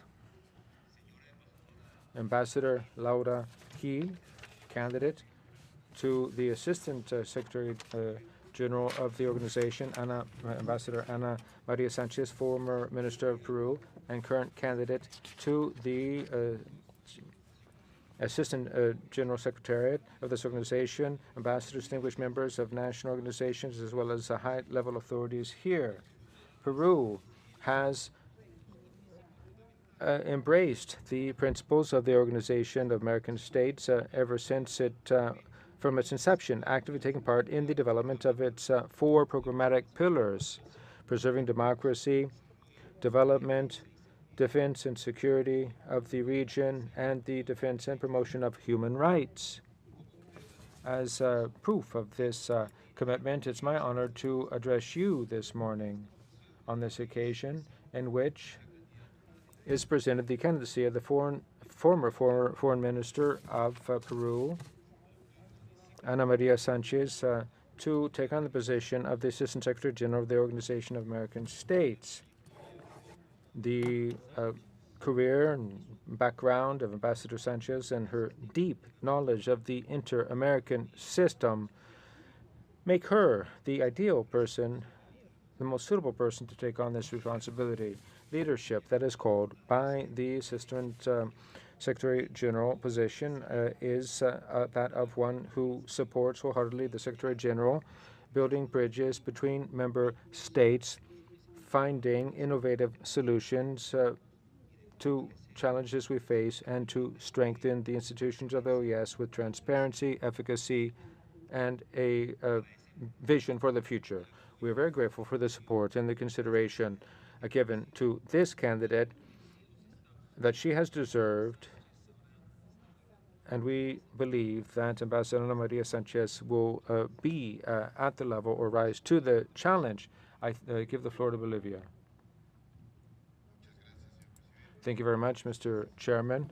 At this special session, I would like to start by congratulating you for taking on the chairmanship of the Permanent Council. I know your vast experience, and we are certain that you will benefit this organization with your deft administration. Bolivia would also like to respectfully ask 2 questions of both candidates for the Assistant Secretary General of this Organization of American States. First, considering the importance of multilateralism as the most effective mechanism to achieve peace and consensus among nations, what is the importance that the candidates give to there being a complete set of norms along with clear rules and procedures that are clear, precise, built in accordance to law to achieve the efficiency that exists, for example, at the UN? And what is the importance that the candidates give to the effective compliance of these norms, substantive and objective ones, to ensure that it always be guided thereby through the uncertainties that we face? Second, considering that the basis of this organization is rooted in the principle of non-intervention in domestic affairs of member states, enshrined in Article 1 of the Charter 48 of this organization, what is the opinion of the candidates regarding the best way to make this non-intervention principle effective, a guiding principle of this organization on multilateralism, to ensure that in the future we never again have happen what happened in 2019 in Bolivia, in which our democracy and our institutions were seriously undermined by an action taken by the Secretary General. Thank you very much. Thank you. I'll give the floor now to Costa Rica Ambassador. Thank you very much, Chair. Good morning, everyone. I would like to begin by acknowledging and thanking the two women who are career ambassadors for being here. They've held high-level roles in their respective ministries and who are candidates for the role of ASG. We welcome your professional experience, your commitment to the inter-American system, and your willingness to aspire to such a role. Currently, the OAS is facing a really limited or restrictive financial situation, and we need effective management of the resources we have. And that means a lot of sacrifice and proper management from our General Secretariat and among our member states. That said, I want to repeat that within this context of multiple challenges within the OAS and the financial challenges that some of our member states currently face, I want to put forward two main questions with this in mind. What would your immediate priorities be to strengthen the role of the organization and ensure its sustainability in the coming years? Secondly, in a context of multiple challenges, which, as we've just discussed, are financial, but also in the areas of human rights, democracy, development, how do you plan on contributing to making sure that the OAS is a relevant and effective space for its member states, as well as a mechanism in service of the citizens of the Americas, like you've mentioned in your statements? Thank you. Passo a palavra à delegação do Chile. I now give the floor to the delegation of Chile. Thank you so much, Chair. Thank you to both candidates for their thorough presentations. Chile is so happy to see two women present themselves as candidates to the ASG role. This will further contribute to our organization's goal of gender parity. It seems like we will have a female ASG, and that's a very important step for our organization to take for the first time. There are other matters that we need to bring up, though. I'm talking about geographic parity specifically. How the labor force, the talent of this organization is distributed and made up by the different states that compose the OAS. The mechanism that we use to monitor these elements looks at populations within different countries. When we apply our formulas, we see that of the 32 member states, 8 are overrepresented within the organization's staff. Chile is not among those. But with that in mind, what can be done? What could the ASG do to ensure that there is equitable staff representation from all over the Americas here at the OAS? So we would like to know what your thoughts are on the matter and how you might address those challenges. Thank you, Chair. Thank you so much. I now give the floor to the delegation of Paraguay. Thank you, Chair. I would like to thank the candidates for their presentations, Ambassador Laura Hill and also Ana Maria Sanchez. Thank you very much. We are very much satisfied with the fact that we have two female candidates who are so qualified. So I echo what my colleagues have said thus far in that regard. We believe that there are two main challenges that we face in the organization. There's the financial challenges and administrative challenges that we've got, as well as the challenge of strengthening democracy. In terms of financial administrative challenges, we discussed in the presentations that we've got to modernize the OAS from an administrative and financial perspective, and we must be more creative. I don't know if maybe you could share some details in that sense. I'd also like to know what the position of the general director will be? What exactly will that entail, and how that individual will collaborate with the ASG? As I understand it, this person would be in charge of coordinating different secretariats. The national offices have also been mentioned, the OAS offices within the different member states, which deal with great financial scarcity, something that limits their activities immensely. And I'm curious to know what you would do in that regard. And also, when it comes to strengthening democracy, we had mentioned that we are a democratic organization, correct? And we talked about alternance. I only see that there are major challenges, and we've got to face them. And I think that this is an opportunity for us to discuss how we might achieve consensus in that regard. Thank you. Thank you. Ambassador Laura Hill, for your response. You have 5 minutes to answer. Thank you.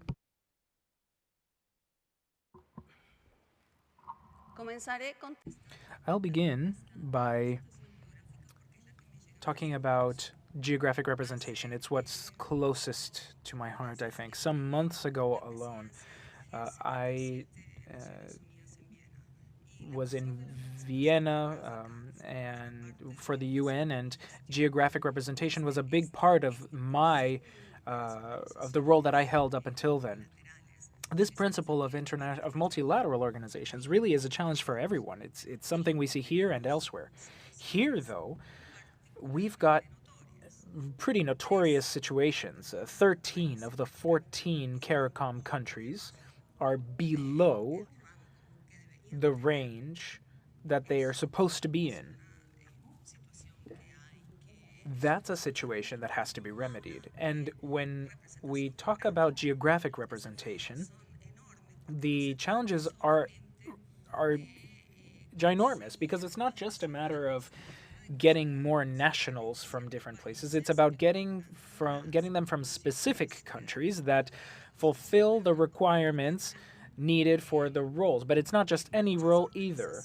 In many organizations, some roles, some countries have lower positions. And here, if we want true geographic representation, we need to have geographic representation distributed in a way that is aligned with parity at all the different levels of the organization. There also needs to be parity between men and women at an organization level. So it's this challenge of building staff that has parity and responds to the needs or the demands of our member states within the organization. I think that one way to do it, obviously, some countries are overrepresented, as you said, Ambassador. Chile is one that I believe you said that you guys are above it, right? Oh, no, you're within the range. You are within range, Chile. But there are some countries, from Central America, for example, that are below range. I think that what we need to do is we need a younger workforce within the organization, and as that happens, the proportions will sort of work themselves out, and we'll be able to achieve parity and true geographic representation. Concerning the concerning the matter of executive administration, I know that this is something that has to be defined by the member states themselves. The only thing that I can really say is that whatever you decide, I will work with that position. I have reviewed the proposal by Bahamas, as well as that of the United States, Canada, and some others. I know these proposals. I believe that my duty is to align with what you decide. Concerning the national offices, I think that working to strengthen them and understand what priorities are in which countries will allow us to better distribute funds to each of those offices. It's not easy. But the worst task is the task that's not done. So we at least need to try.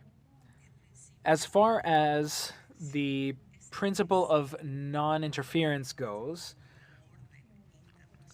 this is the key element in the issues with our multilateralism right now. As I said during my speech, nothing below or above the mandates. I will not take on a role to be an activist. I will take on a role to fulfill the mandates that you confer upon us. The budget. Painful though it may be, we have to increase impact, minimize duplication of efforts, eliminate redundancies, but finally, it's a political decision that must be taken hand in hand with member states. I believe that an exercise in honesty is necessary, and I will do so alongside the Secretary General. Thank you very much, Ambassador Laura Hill. I now give the floor to Ana Maria Sanchez, the Ambassador, to respond to this first block of questions. Thank you so much, Chair. First off, concerning the question about Bolivia's permanent representation. So concerning the fulfillment of our guidelines, yes, as an organization, we must be more efficient. And from the position of the ASG, we're talking about a proper responsibility that the role takes on. Our processes need to be more efficient. They've got to be faster. They have to be more transparent. States must be comfortable with how meetings are convened, how documents are translated, and that we follow existing guidelines, that they be fulfilled adequately. As far as non-interference goes, or non-intervention, within the first article of the OAS Charter, it's a demand that Bolivia has put forward and that was brought up during the candidacy process for Secretary General. It's a conversation that the member states have to have amongst themselves and make decisions concerning in the future. As far as Costa Rica goes, what the priorities are right now to strengthen sustainability, well, we're already working on that within the CAP. We're looking at items relevant to that, and this is something that the Secretary General will have to consider. The ASG will take that on once the role is elected. In terms of the OAS being a relevant space of service delivery, absolutely, that's what we want. And I think that this is the best time for us to bring about a change, for there to be actual revision or review, and for the ASG to take on the role alongside the ASG, alongside the SG, well, so that we'll be able to meet the needs and the interests of the member states. We want to launch a new phase within this organization. Concerning Chile and role parity, that's part of a review that has to be undertaken as well. We've had countries that already had SGs, others that have never had SGs, and the same thing goes for the role of ASG. Depending on the Secretary General, decisions have been made for participation by certain nationals. I believe that all the same, in any case, there needs to be a selection, or maybe we need to identify capacities or certain skills. If member states maybe want to ask for certain requirements to be filled for the role, it would make a lot of sense to do that. Now, in terms of financial challenges, democracy, and also when it comes to the executive directorate, all of that is currently under analysis by the member states themselves. And we will use whatever decision is made at the ASG and SG level. If there's going to be some intermediate level with the ASG, we will adapt and work pursuant to the decision made by states. As far as the national offices go, there are multiple positions in that conversation. It's a matter of resources that does require evaluation of potential reductions. I know that we are currently facing the issues that an organization deals with when some operations have to be paused. Thank you very much. Gracias. Thank you.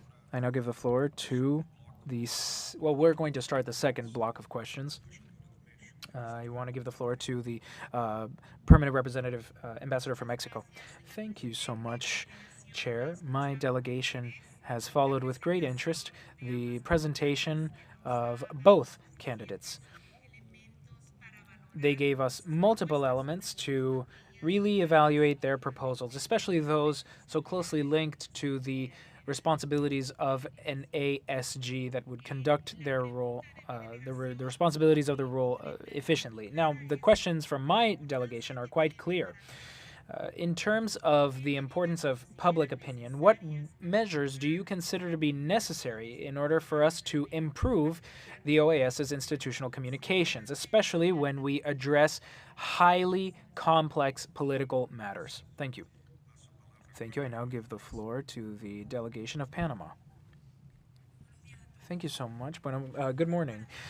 It's an honor for me to address you all today as permanent representative for the Republic of Panama to the Organization of American States at this important session where before us we have highly qualified women candidates for the role of ASG who are going to promote good governance and democratic futures for our region. This is not just a step forward in terms of gender equity within our organization. This is an exercise of our diplomatic rights and our commitment to the future of inter-American cooperation, the defense of human rights, and sustainable development and integral development of our peoples. Values that Panama and our government have unwaveringly defended as part of their foreign policy and our commitment to effective multilateralism. I would like to begin by asking the candidate of Colombia, Ambassador Laura Hill, something. Concerning the migratory crisis within the hemisphere, what initiatives would you propose from the ASG role to have a more coordinated response among nations in the region? And secondly, the OAS faces critiques concerning its relevance within the region. What strategies would you implement to revitalize our legitimacy as an organization and promote greater participation among member states? Similarly, I would like to ask Ambassador Ana Maria Sanchez 2 questions, our candidate from Peru. First off, taking into consideration your previous experience, how would you collaborate with the Secretary General to promote greater participation by women in political processes and in leadership roles throughout the region? And secondly, given growing disillusionment among citizens in multilateral organizations, what measures would you implement to strengthen the visibility of the OAS to the members of our different member states? Thank you. Now, Canada, you have the floor. Thank you, Chair. Canada would like to sincerely thank Ambassadors Sanchez and Hill for their candidacy and also for sharing their visions this morning. This meeting offers member states an opportunity to follow reflections regarding our organization and the visions that we expect will transform our efforts in face of the reality currently before us. Now, Canada believes that the OAS needs leadership that will successfully meet challenges and will watch over our organization and its efforts throughout the region. The OAS must defend integral development among many other matters. In order to achieve our ambitious goals, we must find ways to face financial instability and operational inefficiency. Now, Chair. For leadership and a team that will govern with transparency, accountability, and a commitment to administrative modernization so that the OAS remains effective, financially stable, and sustainable, and indeed the best multilateral organization in the world. Canada stands ready to support the next Assistant Secretary General in ensuring that the OAS remains a key political body in this hemisphere, including in finding ways to improve financial stability, promote good governance, and ensuring that the OAS's expertise, particularly in areas of democracy and human rights, benefits all the peoples of the Americas. I have two questions. One, as we reflect on the state of democracy, what are your views of the OAS's role? And two, what would you implement in terms of the third-party external review in the short, medium, and long term? Thank you. I now give the floor to the delegation of Guatemala. Good morning, Chair. My delegation welcomes the convening of this special session of the Permanent Council. We respectfully greet the candidates, Ambassador Laura Hill and Ambassador Ana Maria Sanchez. We value the presentations delivered, which have allowed us to understand their vision and their working plan for the future of our organization. We are pleased that during this session, candidates are being presented for the ASG role, and for the first time, a woman is on the path to taking on this important position.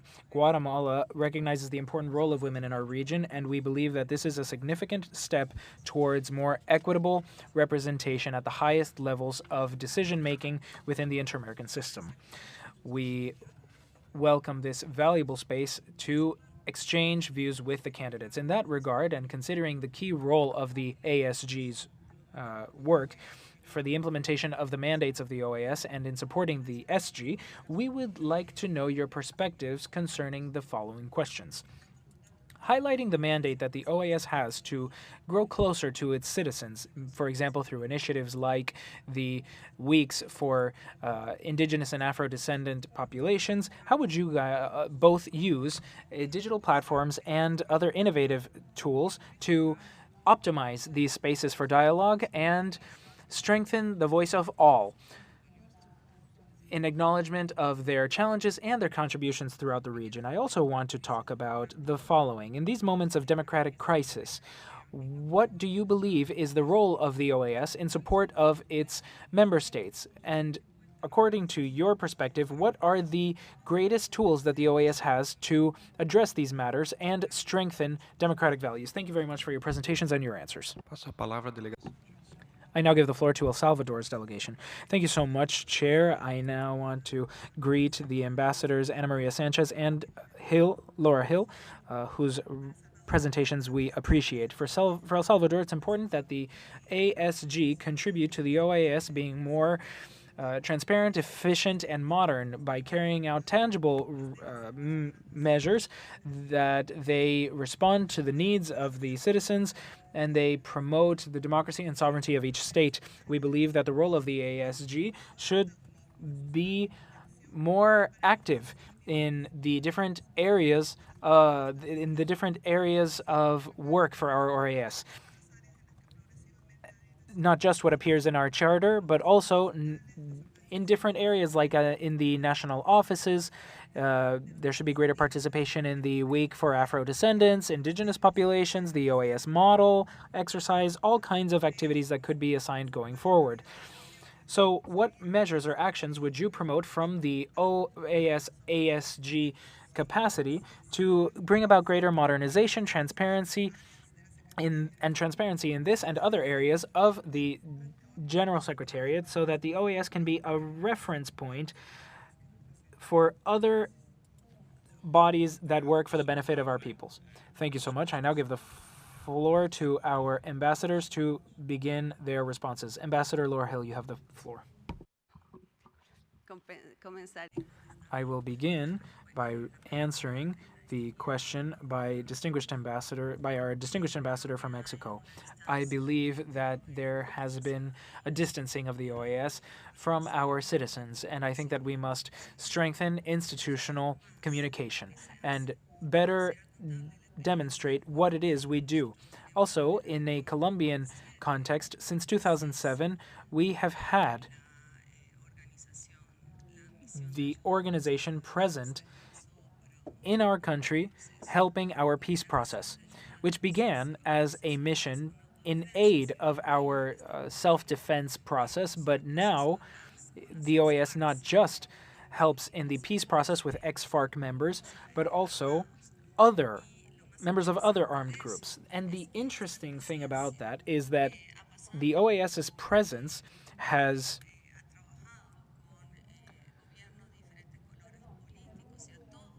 been there through multiple governments, and the OAS's support has been vital. Who else has lived something similar in our continent?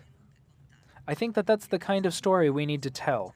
So I think we need to further take advantage of spaces like conferences that the OAS puts together, or for example, that the ASG, the General Assembly, those kinds of events. And also take advantage of digital channels so that we might show greater austerity while putting on display what we do here in our little corner of the world. In terms of political communication, it's the Secretary General who is our real spokesperson. And so what I want to say is that in my experience as a communications analyst, I believe that what we need to do here is really define what our message is and align it with what you have asked the General Secretariat to do. And I have recommendations for that policy to be as effective as possible. Now, Panama's question concerning the migratory crisis. Clearly, migratory flows are a challenge. The Secretary General-elect mentioned in his speech the need for us to focus on prevention and on creating opportunities within our own countries to avoid those flows. If all 4 pillars were more effectively implemented, that would be an act of prevention in and of itself. That said, this is a long-term issue, and we have to address immediate issues as well. I think it's in all our hands, in all your hands as well, that the Secretary General be given a mandate to contribute to our efforts to welcome migrants as best as we can. As far as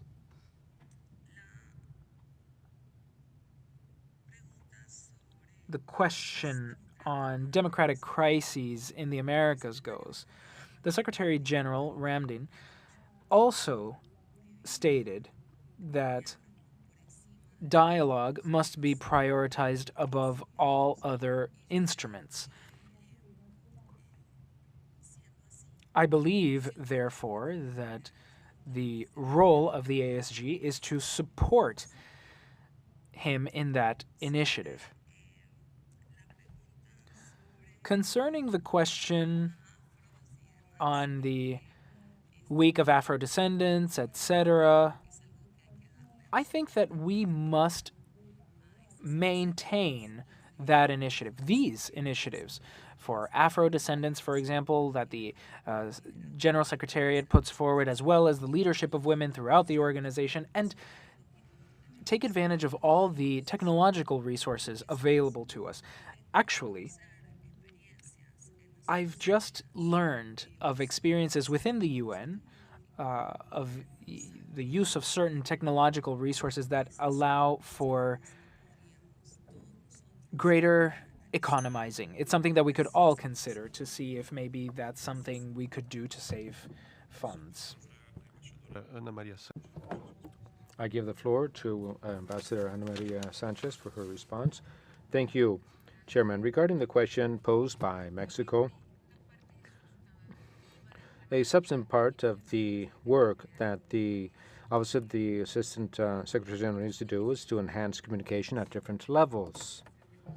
In our meetings, communication among member states and the different organs of the OAS, communication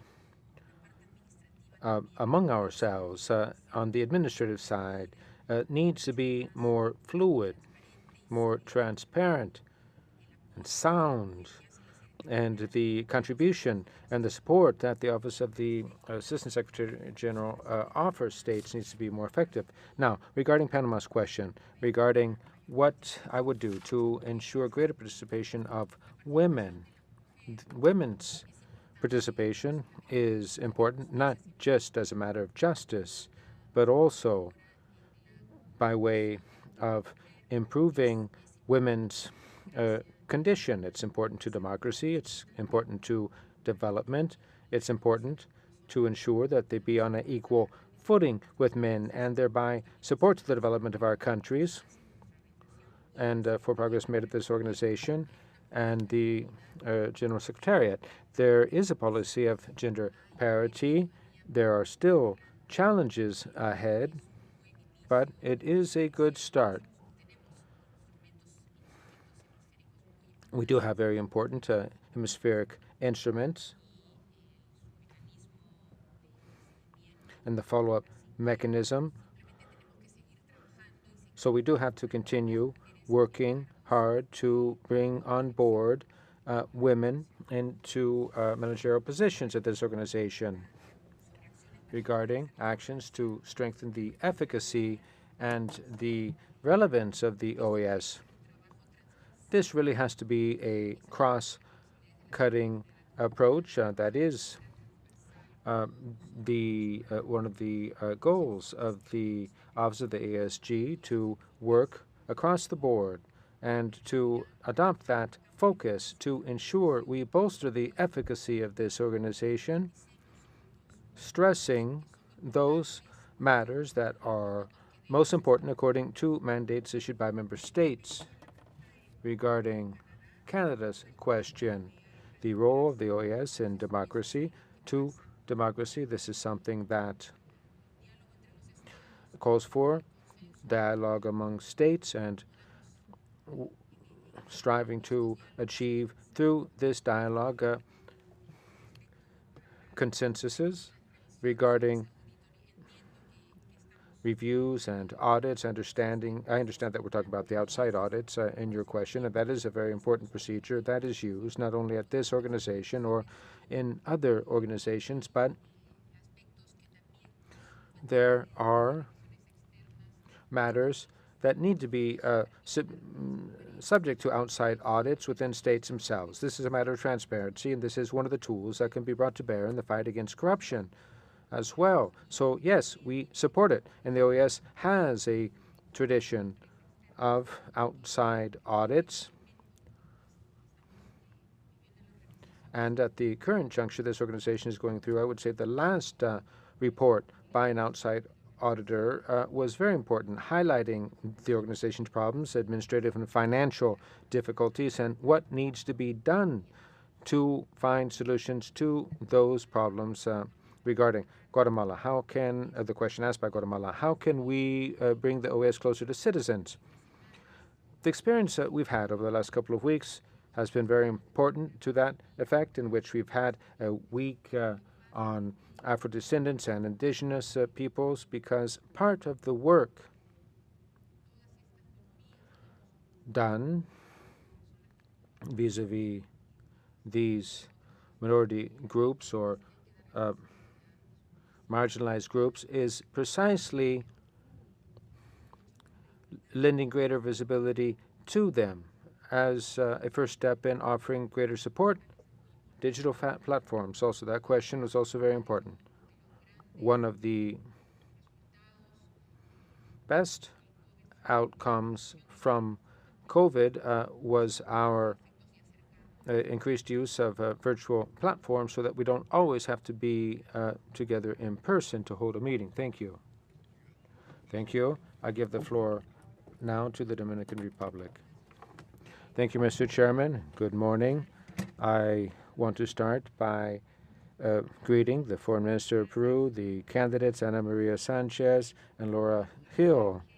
The truth is, just a few weeks back, the Minister of Foreign Relations, Roberto Alvarez, said in this room that hopefully it won't take another 65 years to finally have a woman leader at this organization. And today we have a watershed moment in which we have two women who, according to the outlook of the countries who have issued their candidacies, we see a renewal of this organization through their candidacies. We have heard their proposals, both quite capable and with vast knowledge of the multilateral organizations, and a good explanation by each about what they would do should they be chosen. So within that context, I ask the following question. Given the fact that a number of assessment reports by the OAS have underscored the importance of strengthening accountability and transparency in administration, as well as the need to regain trust by member states, what concrete measures would you undertake to ensure greater access to information relative to the administration of funds, of resources, to ensure that there be more inclusive and transparent administration, to make sure that the administrative and financial management of this organization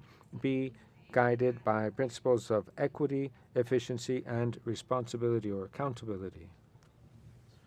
I give the floor to Uruguay. Thank you, Mr. Chairman. We thank both candidates for the time they've taken and for the opportunity they've given this organization to engage in this dialogue and to exchange with member states. Now, it's inspiring for there to be two women vying for this position and for there to finally be a woman's voice at this organization. It's necessary. It's very important for us to hold this dialogue here. Regarding the questions, we have three we would like to ask of each candidate. The first has to do with what is the vision of each candidate to make the work of this organization more dynamic. I think it's necessary for us to make an effort for this organization to become more dynamic and for it to reach everyone and to bring to bear more effective outcomes, results that are actually more germane, important to the region. The second question has to do with the vision expressed by each, how to enhance gender parity at the organization and decision-making. I think it's very important for us to stress this aspect, as well as the Inter-American human rights system. Uruguay appreciates very much the system, and we think we find ourselves at a very important juncture. I'd like to know what the vision and outlook of each candidate is to strengthen the system and the role of the Inter-American Commission of Human Rights. I give the floor to Brazil. Thank you, Mr. Chairman. I would like to start by expressing thanks for the holding of this session and for the presence of each candidate here today. Brazil appreciates this opportunity to engage in a dialogue, enabling us to better understand the outlook each candidate has vis-a-vis the future of this organization and what their proposals are. I also would like to say what other delegations have said, that is how happy we are to see here today two very high-level, high-quality female or women professionals vying for the position of the Assistant Secretary General. Women leadership is very important to promote inclusion and equity and to build more sustainable and fairer solutions. Women in positions of decision-making at international organization strengthens peace, global development.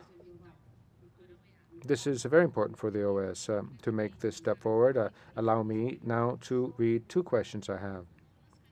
How do the candidates see the role of the Office of the Assistant Secretary General of the OAS in two regards, walls in and walls out? In the candidate's view, what is the best contribution, the main contribution the OAS makes for society in our region? Thank you. Thank you. I give the floor to Ecuador. Thank you, Mr. Chairman. My delegation would like to greet the Foreign Minister of Peru. It's a pleasure to see you and have you here with us today, as well as Dr. Sala. My delegation joins in the recognition made by all of the delegations regarding the presentations by both candidates. I think that this has been, they have been very good presentations, showing clearly what the outlook of each is regarding how the Office of the ASG ought to be run, very much in keeping with the vision of the General Secretary General, speaking the Secretary General. I have a few questions for us to better understand your stance and your interest in being at this organization, because ultimately this is a political organization, diplomatic organization, and while it's true that you have precisely said what your role would be, it would be very interesting to understand what your stance would be, what your relationship with the Secretary General would be at the time of making decisions that are political in nature, that are sensitive to the region regarding matters of democracy in certain countries or of the systematic violation of human rights. If you could please share with us what your view on these topics is.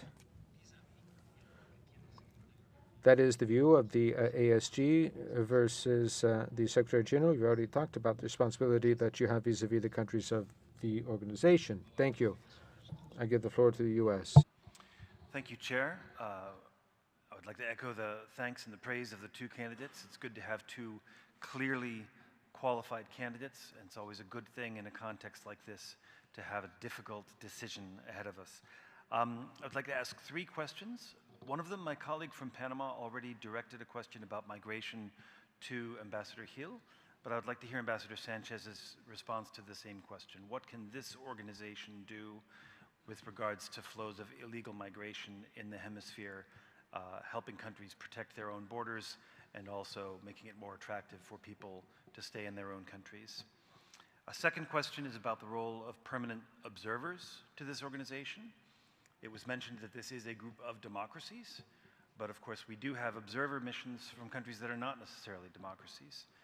And in particular, we know that China is seeking to expand its influence in this region and has offered to resume making voluntary contributions to this organization. So I would ask each candidate, as ASG, would you be in support of accepting donations from non-democratic observers to this organization? And finally, a question again about the internal reforms. We've mentioned the review. They made some 150 recommendations. If I could ask each of you to perhaps single out just one recommendation that you would prioritize that you believe would be most useful for this organization to get onto a more sustainable financial footing. Thank you both very much. I give the floor to Ambassador Laura Hill for her answers. About permanent observers, I think the following. I think the OAS should have good relations with everyone, but I think our focus is to build, to strengthen inter-American relations, and we cannot get distracted. If we are able to respond financially for what we need to do here, the need to go outside the region diminishes. We need to be able to respond for the budget, for the programmatic requirements of the OAS. The OAS needs to be solid, strong. So what I would say is, I don't think any multilateral organization should depend for core mandates on non-member contributions, period. For core mandates, that should be, but that means that it puts a weight on the member states to be able to respond for the core mandates. This is something, if I am elected, that I would like to work with you in a collaborative spirit to see how we can find the ways to see that the budget is also an inter-American budget. So, as for the flows of illegal migrations, I already answered, and I think this is a challenge we have, and it is a challenge that has to bring us together and not drive us apart. We need an inter-American response to the flows one way, in one way, in another. We need to be able to receive migrants in our countries and diminish the trauma of receiving these flows. And I think if we can put our heads together and you give the Secretariat the mandate, that can be done. But it can only be done if you agree on a mandate. Now, sobre la pregunta. Regarding the question about women, which has come up a number of times, there's something I'd like to say about that. When I was Vice Minister of Multilateral Affairs, I was Vice President or Vice Chair of Multilateral Affairs, in which I put for the first time or brought to bear a policy on gender. This is what Colombia is implementing, and this is something that entails or would take that commitment anywhere, everywhere, because I believe we are all equal, and I believe in the dignity of everyone and equal opportunities for everyone. So it seems to me that this is something we do have to work on. We're already seeing results, and we have to just forge ahead and deepen those results. Regarding the accountability and transparency question, I think this is something that we really do have to work on. I said in my presentation, the Code of Ethics is outdated, and I would ask for a mandate to overhaul it, renew it. But I also believe that member states need information. Information is not available beyond the matter of documents. States need some type of application that can be built. The ARP, Enterprise Resource Planning, so in real time we can look at the financial statements and hiring or procurement. Many of us have this in our member states. We know how it works to enhance transparency and accountability.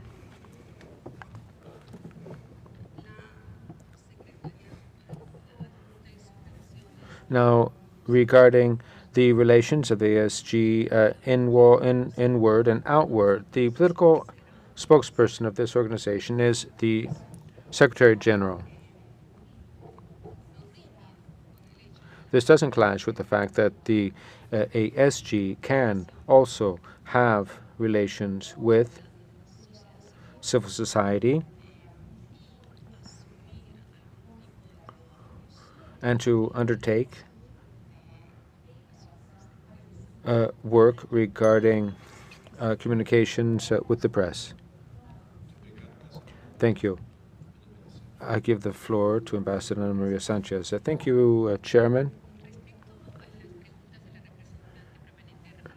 Regarding the question of the permanent representative of the DR, I think the questions are related, enhancing decision-making, transparency, accountability, and the financial situation. These are all very important matters at this organization in which member states are working, and I believe that this is an excellent opportunity for us to start a new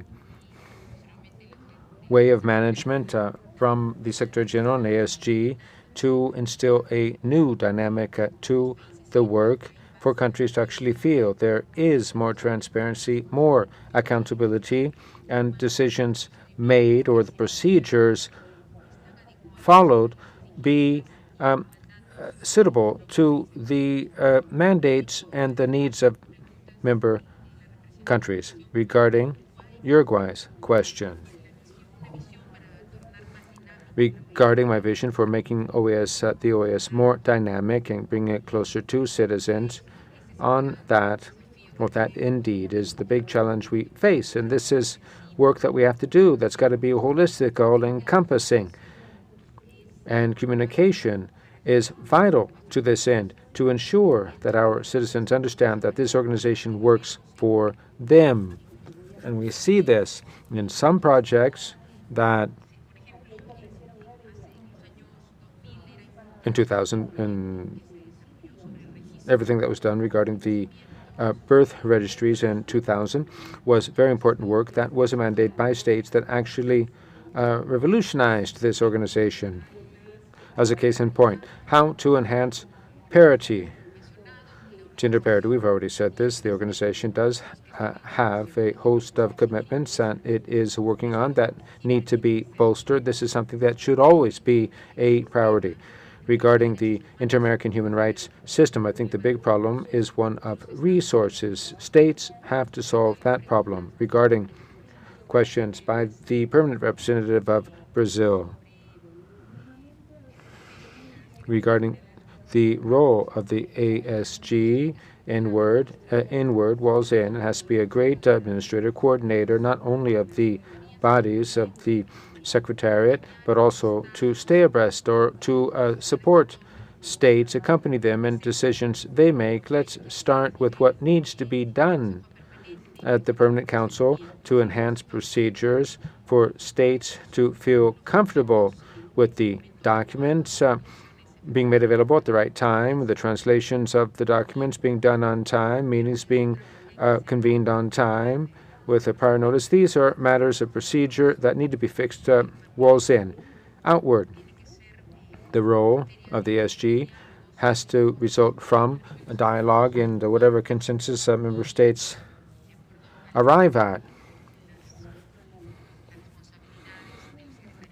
according to the responsibilities of the SG. Regarding the question by Ecuador regarding political matters, political matters fall to the member states. The Secretary General always acts in response to decisions made by member states. Secretary Ramdin said as much in the presentation he made here in February regarding questions by the United States, the representative of the United States regarding migration. Migration is a problem that we are all concerned about, that brings us all together, and this again is something that will result from decisions made by member states on the topic. The IUCHR has done work. There is a rapporteurship on migrants, the problem of migrants in destination countries, countries of origin. This is a part of cooperation that member states can further, working with the bodies of the system that work on migratory issues from the technical standpoint. Regarding the role of observers, there is a resolution that approves the participation or allows for the participation of observers in the activities of the organization. And regarding the matter of taking resources from non-democratic countries, this is part of a discussion that needs to be held by the states. And if it's so desired to change that resolution, then that will be done at the level of the General Assembly. Thank you. I give the floor to Haiti.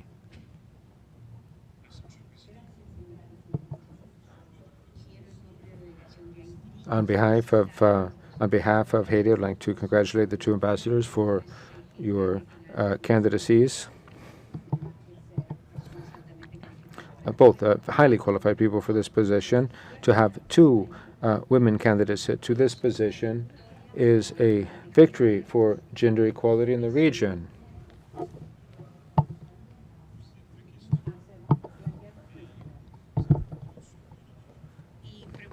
And I would also ask about your commitment. So the first question has to do with the management of our mandate in this organization. We're in the context of a financial crisis.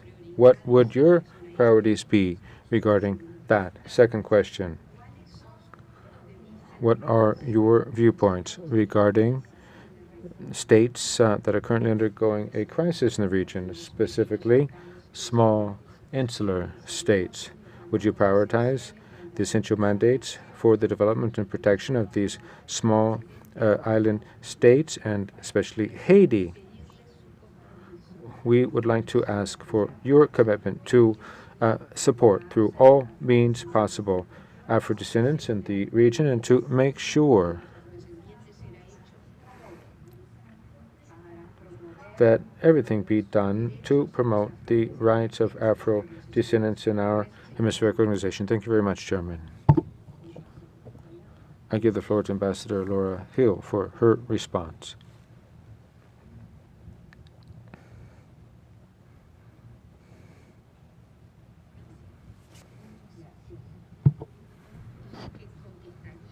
Now, what I would answer regarding the mandate, if I understood your question correctly,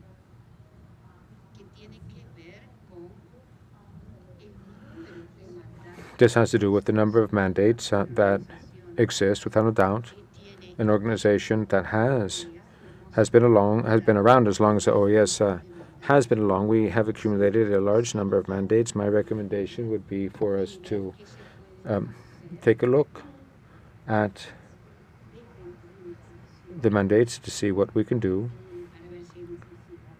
to avoid any duplication of efforts among the mandates, to eliminate redundancy, to better streamline the mandates that exist, and to ensure we have the means with which to prioritize those mandates that remain. This can be done if member states decide that this is something they'd like to do.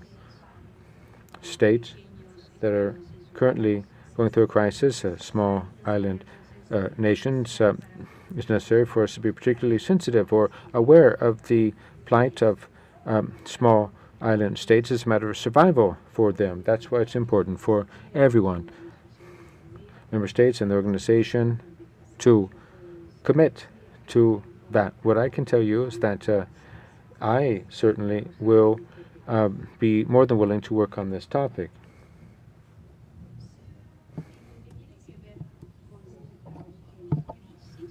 Now, regarding the crisis, I think the Secretary General-elect has already expressed what he thinks about that and what he thinks needs to be done, and I will support him. Without a doubt, it's through dialogue, through national efforts that will be done. I give the floor to Ambassador Ana Maria Sanchez. Thank you, Mr. Chairman. On the questions posed by the permanent representative of Haiti, the first matter of the administration of mandates and the financial aspect that entails, that also relates to the question posed by the permanent representative of the United States, which is that there are 150 recommendations regarding mandates. Countries are going to have to take a look at those recommendations and decide what they want to do, what they might decide to pause, and if it's necessary to bring to bear more resources. A discussion is being held regarding a reduction of the secretariats, reducing them to those matters that are of priority to the member states as determined by the member states. Regarding states currently undergoing a crisis, without a doubt there are indeed some countries of the Caribbean region that find themselves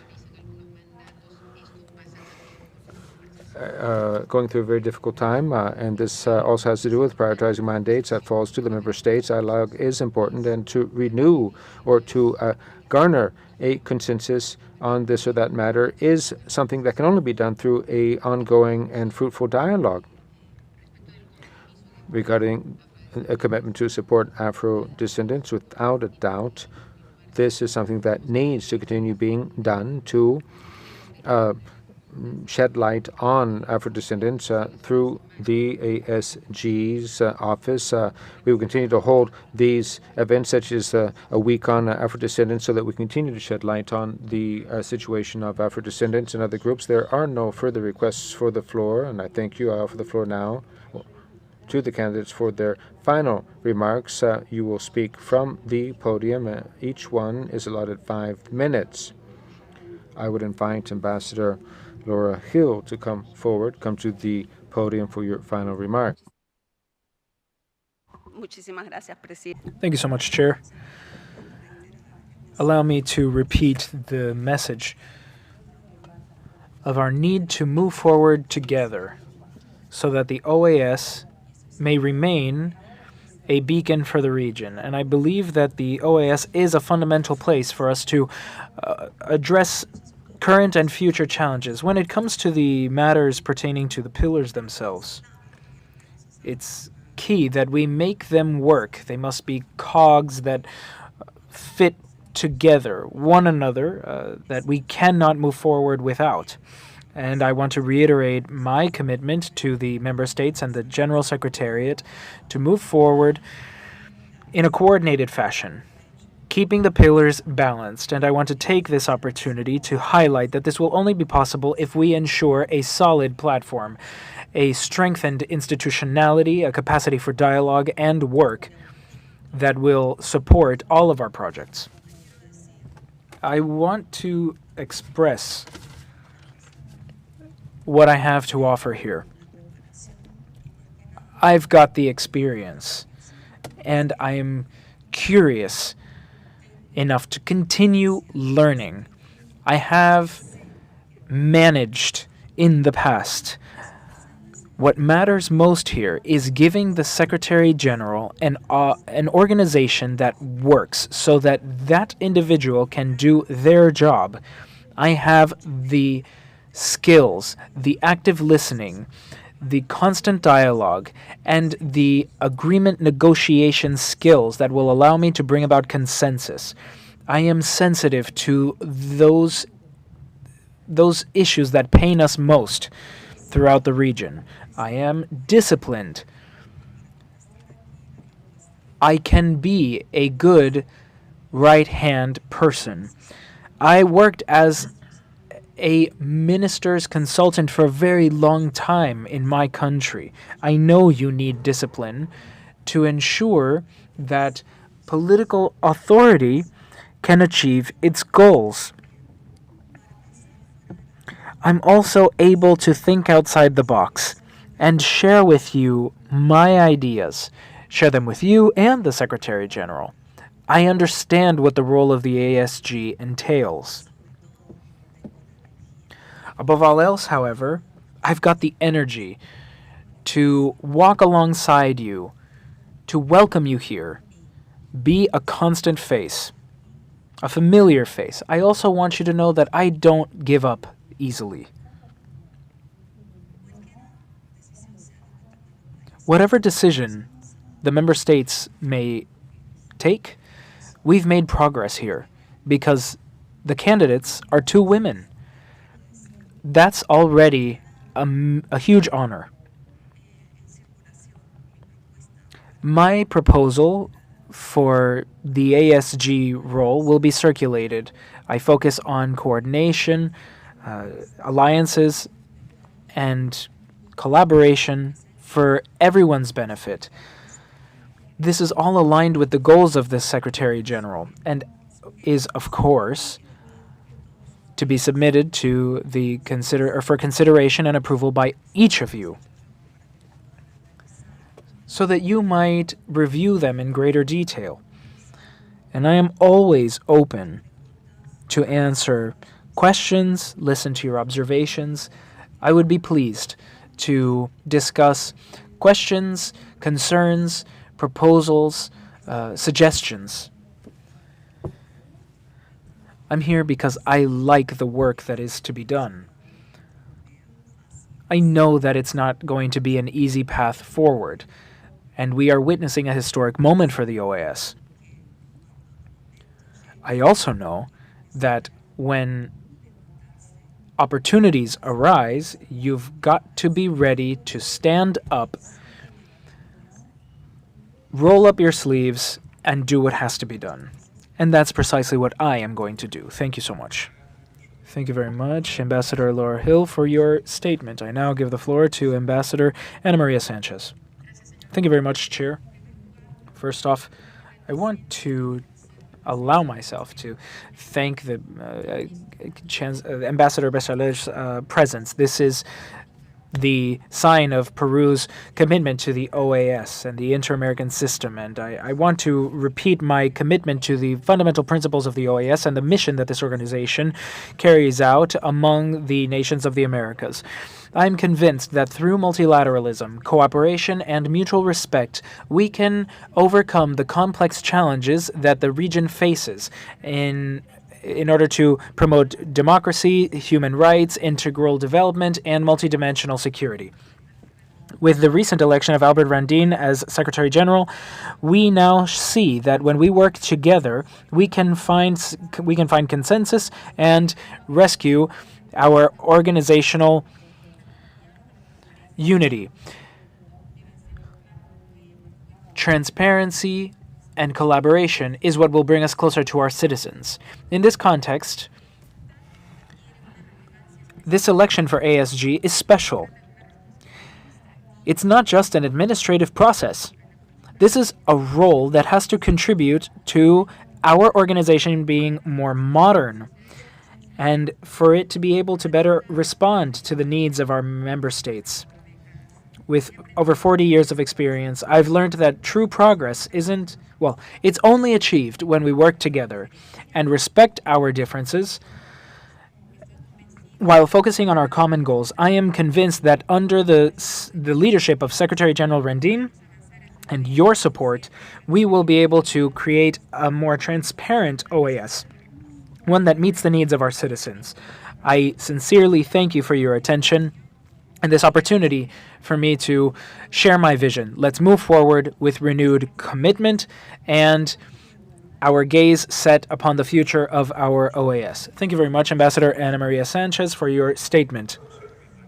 On behalf of the Permanent Council, I want to express our appreciation to Ambassador Laura Hill and Ambassador Ana Maria Sanchez for their presence here today and their presentations today. We will conclude our agenda for today, and we fulfill Mandate 1269. The presentations and statements will be included in the record for today's session. Without further ado, thank you to everyone who attended today. The meeting is adjourned.